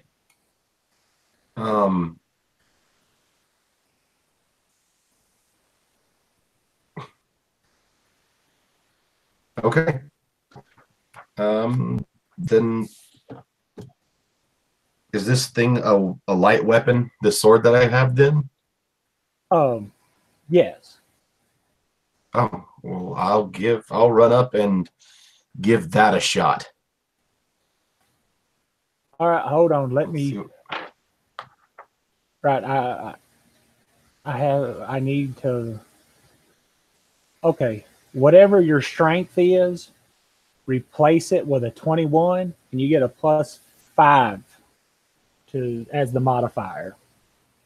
Okay.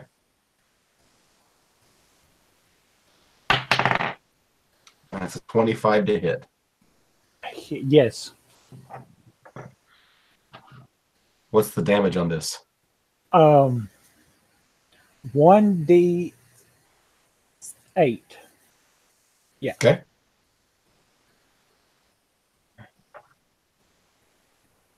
Let me know if you ever roll a 19. Let me know. Okay, I rolled a 17 on the dice that time. Okay. All right, so 6 double silver damage with this sword. Oh yeah, you run up to him and you. It's not running through pretty easy. And he bellows out. Oh wait, sorry, that's a 6. It's an 11. I rolled a 6 on the die. Oh well, So that's still 11. a very good amount of damage. So, And I'm just gonna shout in his face, "Come on, use those spells." Like I'm at this point, I'm just looking at it as this creature, whatever it is, and whatever it's doing. This is whatever my patron thought they were doing. This is still part of some test. So I'm like, all right, come on, throw it at me. Whether it means anything to this guy or not, I'm jetting it. okay, so when you do that, you hear him kind of chuckle a little bit, and exploding from him is this cloud that fills this. Is it a spell? Huh? Is it a No. spell? No, Oh, no spell. He explodes in this cloud, and it washes in the area, a 15-foot area. Everybody that is in that 15-foot area, which I believe is Everybody. all of us. Yeah. I need a Constitution save. No, he did not fart, but he may have eaten beans.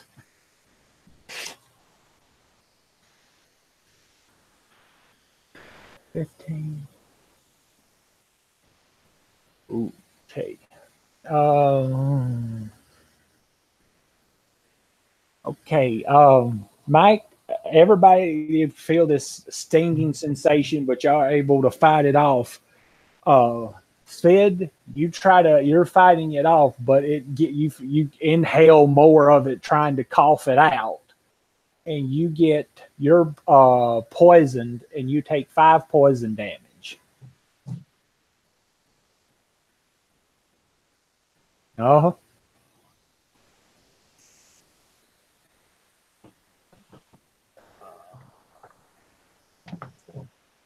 And he's going to try to break out. So, Enoch, you want to try to keep him hold? I mean, yeah, I'll try. Yeah, Yeah, if this is happening on his turn, sure. well, he's trying to get out. Cool. So this is for me being strength. I am at an 11. Okay. And this being acrobatics, which he has none. He is at a 9, so he tries to shove you off, but you're held on to him. I'm relentless. Yep, you're just trying to get him down for the finisher. Skewer. Right. I'm going to take a hand off my weapon, and as a bonus action, retrieve a bottle of alchemist fire. And with my first attack, I'd like to try and burst that alchemist fire across this guy's head, where the mask is. Okay.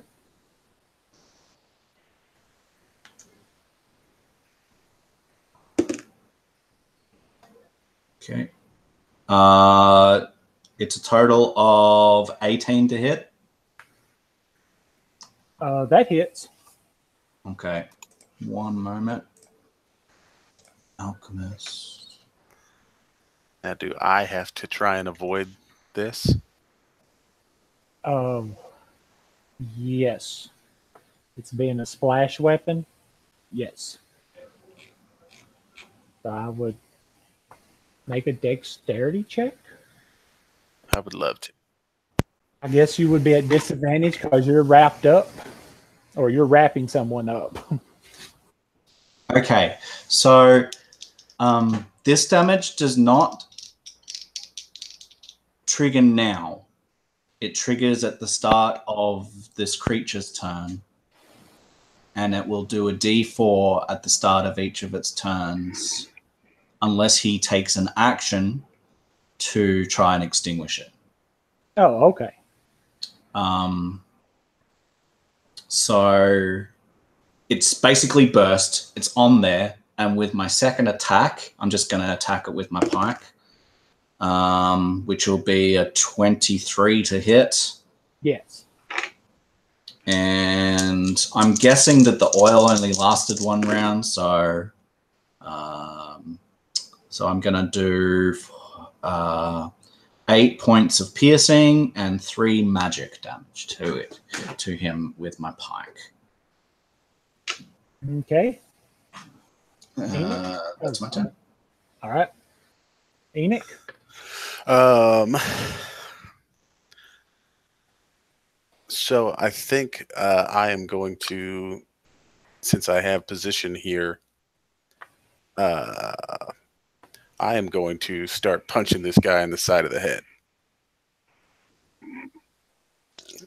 Okay. So I've kind of got one arm. That's where the fire is. I'm just saying, I burst it over his mouth.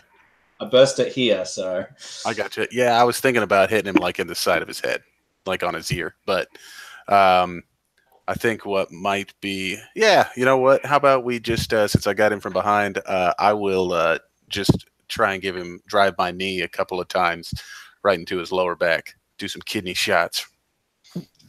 Okay. I was about to say, that's terrible. You're hitting somebody in the ear. Do you know how bad that hurts? I do know. That's why that was the goal, was punching someone in the ear. That's horrible. It's almost as bad as the thing I'll do next turn. Actually, I'll do it this turn here in a minute. So my first 2 attacks, I have a 19 and an 11. The 19 hit, 11 doesn't. All right, we'll do that. I am going to spend the key point to flurry of blows after this. Okay. So with that hit, I do 9 damage to kidney shot. And then my feet, for only a moment maybe, come back down to the ground. And I am going to attempt to use my heel and stomp on the bridge of his foot. So stomp. You, sir, are a terrible individual. I'm telling you, I'm fighting dirty. If I could poke him in the eyes, I would. A 17 and a 26 to hit. 17 hits. They both hit. All right. And then we will do 5 and 8 more damage. Okay. And I think what I will do is I'm going to let go of him, and I'm going to back off away from him 10 feet. All righty. Sped? All right. So, taking Enoch's cue to fight dirty, I think Sved is going to take a step back and try and knock him in the groin with his axe. An upward blow here. Terrible. Just terrible. Does 16 hit? Yes. Of course. 7 Okay. damage. So, after planting his axe between the legs, he's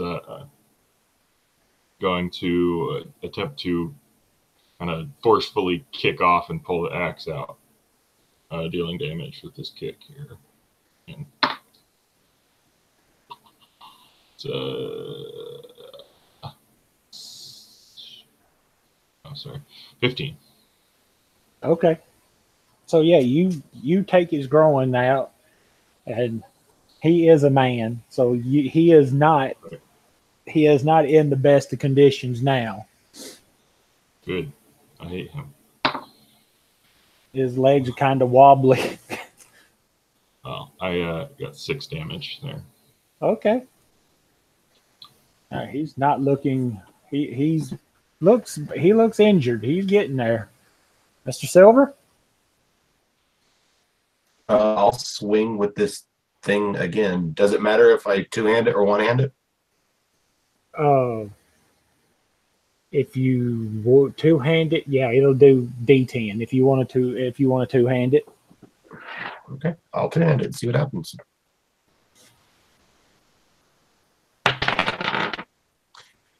That's a total of 20. That hits.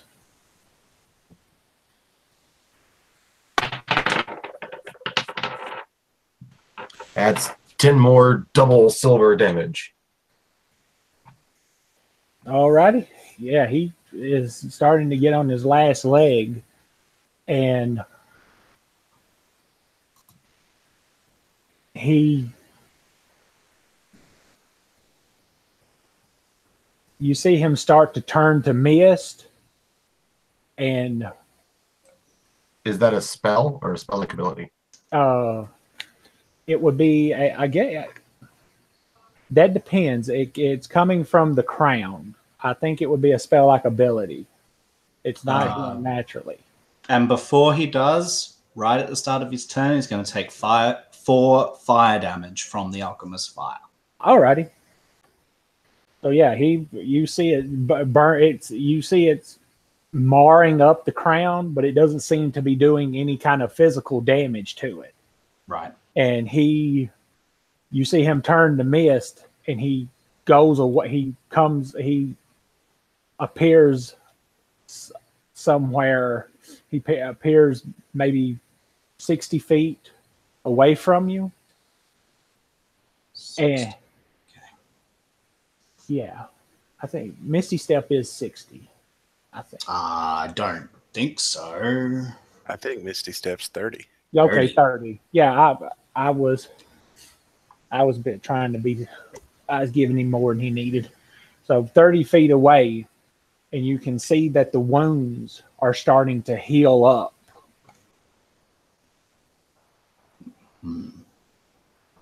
Okay.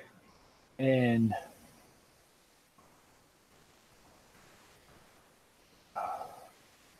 that's his turn. Skewer. Move 30 feet up to him. Okay. And then I'm going to attack him with my pike twice. So I've got Hunter's Mark.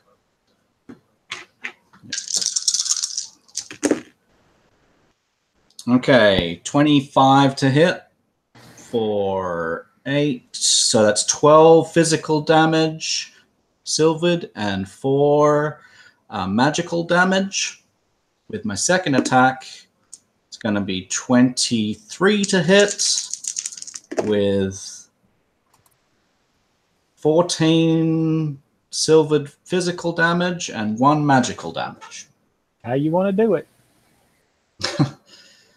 How I see this is Skewer's lifted his pike above his head as he's running towards this guy, and he will jab once into the shoulder with the momentum down into the shoulder, and he'll just flick the wrist, bringing the pike basically up through his cheek and through his skull, and he falls to the ground. Yeah, you hook in like when you do that, the blade actually hooks into the skin, and fillets him open, breaking the rib cage and everything. He just falls apart.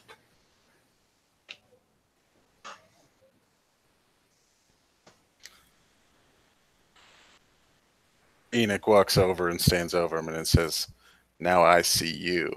Dun dun. We have to destroy the crown, though. Yeah, you can. As you said, you're seeing his body starting to pull itself back together at a very incredible speed. Yeah, I guess. I don't know. It would be whether his turn's over or not. Sorry. Well, it's that skewer's turn done. Yeah. So So it is Enoch's turn.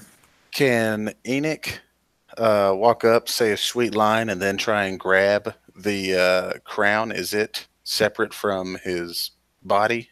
No, it's still stuck on his face. But yeah, I think what he would probably do is from a very short range, he would pump as much of his radiant sunbolt into this thing as possible, into the crown itself. So I'm going to do the first two. And I've got 23 and 24. Oh yeah, you're hitting it, and you see that the fire that skewer did to it mars the. But you see, this crown, this mask has took no damage. And when you release it, you're burning the flesh, but this crown is the whole mask is just being marred, but it's doing no damage. And you can see that as long as it's attached to him, you see it's starting to heal him.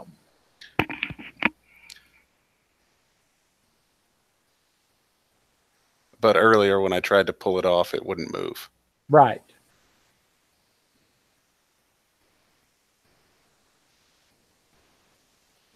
What was that inscription? Oh, all you gotta do is roll an intelligence check. We done covered that. We're not gonna try to. You don't have to wrote it down. Just make an intelligence check.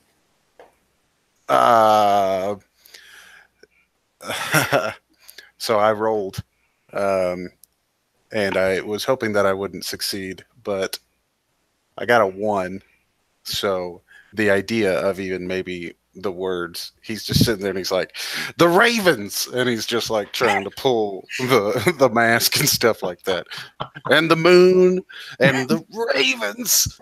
You won't let it go. Just keep going back to the Ravens. That's the only thing he remembers is the birds. But every time he puts the Ravens. Yeah, so he's sitting there and you can see him. His face is turned red and he's just looking back at Mr. Silver, who's got the 2 broken tablets.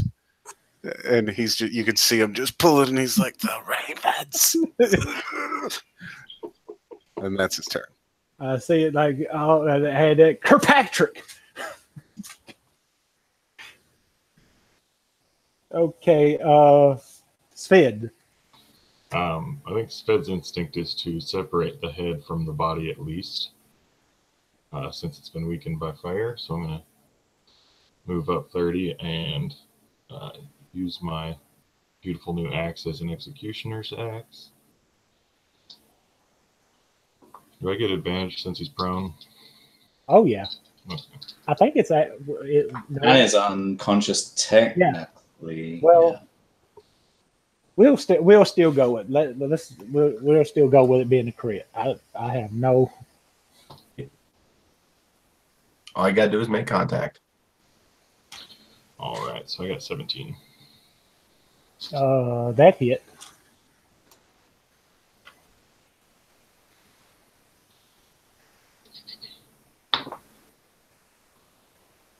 And 9 damage. What was the actual damage down that you rolled? What was? It was 4. So that's 8 plus strength, and whatever else goes along with it. Oh, then 13 damage. Okay, so You rear back and you chop chop the head off, and when it cuts that, you see the ground starts to rise up and trying to grab a hold of the head, and you see it starting to pull itself down into the ground.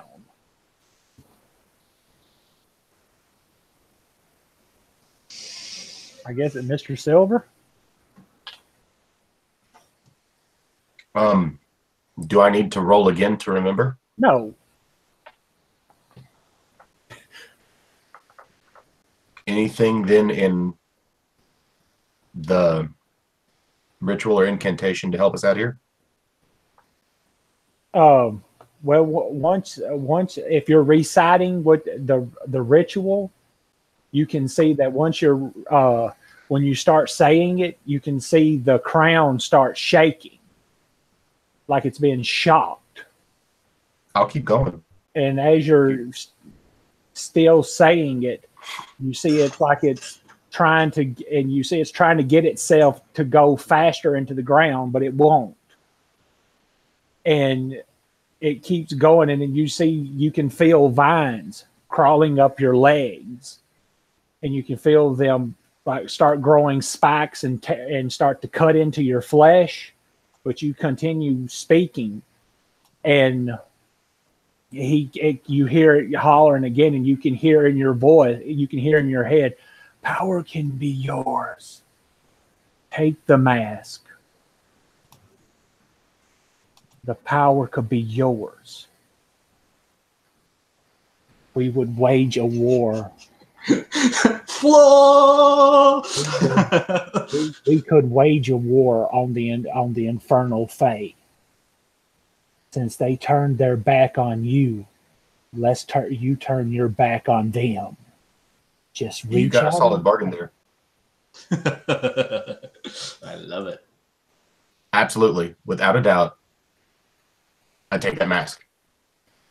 When you do, okay, I need a wisdom save. I was gonna say Can I just will. choose to fail? If you choose, It's a 13, so I'd probably fail anyway. He's got all of them. yeah. So when you put it on, y'all see that when he puts the crown on, the last thing you feel, Mr. Silver, is a burning sensation like you've been branded. Perfect. And then you cease. It's like you can see everything happening, but you're sitting outside your body watching it. Nice. Awesome.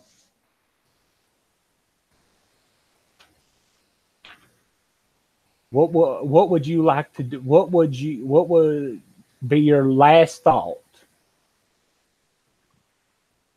To latch on to any last bit at all of the Fae and to follow it back to immediately begin the hunt. Like, I don't know how much I can Misty Step. I don't know what else I can, that this new body can do, or what other powers come with it. But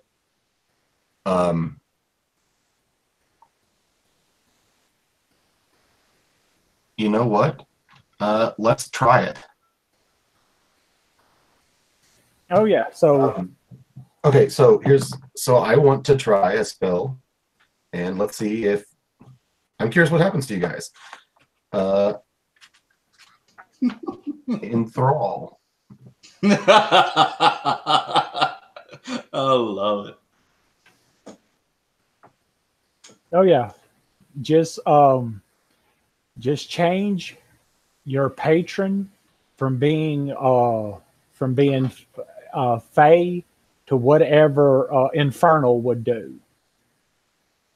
Be fiend. Well, Fiend.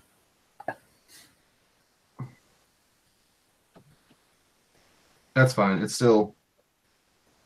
I'm just trying to, for the time being, enthrall you guys. All right. So what do we have to do? I'm guessing it's a saving throw. It's a wisdom save. Yeah. Cool. All right. Anything happen to my saves? Uh, You can say no. I mean, well, the only thing about it is what was your wisdom? my wisdom was a 14. Yeah, yours is better. Okay. And the DC is 15. Mm-hmm. All right, I fail. So what is? So I got a 15. What does that mean? That means you just barely pass. All right. So 2 of us have failed. 1 has passed. So once you do that, y'all can hear this voice. Wait, just 1 minute. What does enthrall do before I? It just lasts for 1 minute, but it causes them to really be unable to pay attention to anything but me. Oh, okay. Because I thought enthrall was the same thing as mind control, and I was like, oh, No, I'm not that strong. I didn't know. These spells are all new to me. Mm-hmm. But when you do that, then you get shoved out of your body, and y'all can all see like it's kind of a jerk. And he turns. Mr. Silver turns to look at you and say, "I will carry on with the plans that I had set.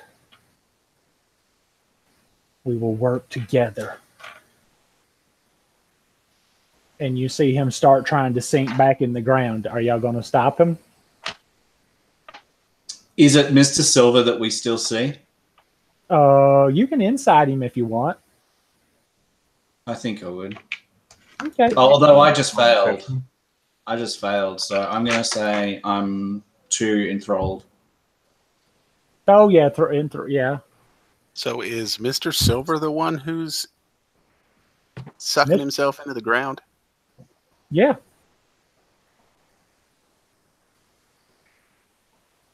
I think Enoch would just look at his former friend, and especially seeing the other two not really do anything, I think he would just be looking at me. What plan? What do you mean? I will burn the world. I will start with the Fae and then move on. The gates will be opened.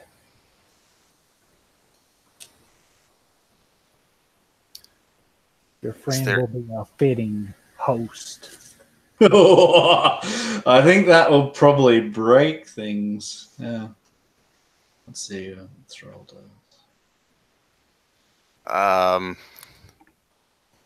You just have disadvantage on wisdom perception. So noticing other stuff other than me, it's really all it does. It draws your focus. I think if he is if this voice in my head is it's the same one that I encountered outside of that first lady's house. Yeah, my voice, it hurt right now. My voice box hurts to try to do that again.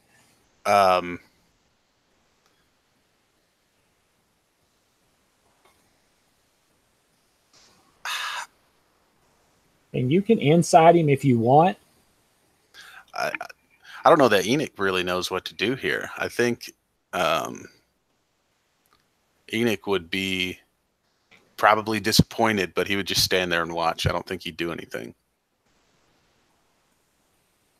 So I think he would just be standing there and kind of watching Mr. Silver, Conan, get sucked into the ground.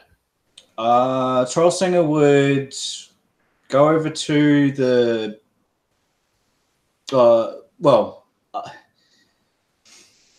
is is he still holding the tablet, or is that still in his pack, or did they fall to the ground? The pieces. He has them in his hand. Skewer's going to try and read them, which means he's probably going to have to try and wrestle with Mr. Silver to take control of them. No, if you rolled higher than a 12 on the intelligence check, you recall the words. All right, well, I'm just going to say the words. I don't want to hurt Mr. Silver, but I'm definitely going to say the words. When he stops, you see him try to lash out at you to try to stop you from talking, but his hands won't move. And he's like, no. And you can, and while you're saying it, you can hear the voice in your head.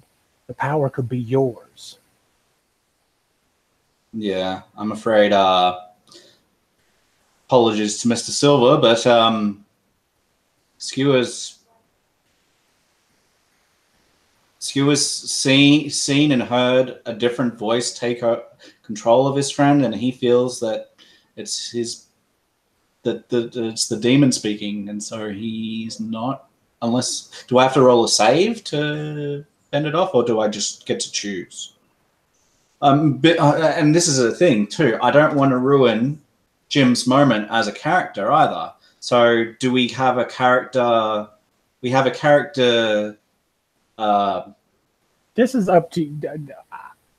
I'm just gonna say this glorious train wreck that happened. I did not take encounter of this working with. If this is up to y'all. I don't know about how Jim feels, but I feel like maybe if both of our characters want to do almost opposing things, that perhaps either we roll off or perhaps we just, I don't know. What do you think, Jim? What are you thinking? Because I don't want to rob this of you. No, I thought at this point I'm not under control of my character anymore. Right, but your character chose to accept it, though. That was your character's choice. Right, but it's not my character anymore. Well, I guess we didn't want it to be like I did this and now it's being taken away from me.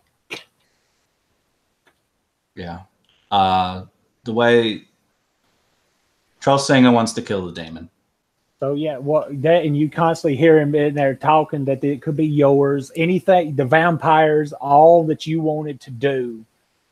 It's it's not a saving throw. It's more he's trying to beguile you with words. Mm-hmm. I'm gonna resist. Okay, so once it's all said and done, you see both Mr. Silver and whatever this other entity, you can hear screaming. And once you finish it, you see the crown start to break and start to flake off. And just when you finish the last bit of words, it explodes. And everyone gets knocked back. And you see this mote of energy sitting there for a few moments. And then it just disappears.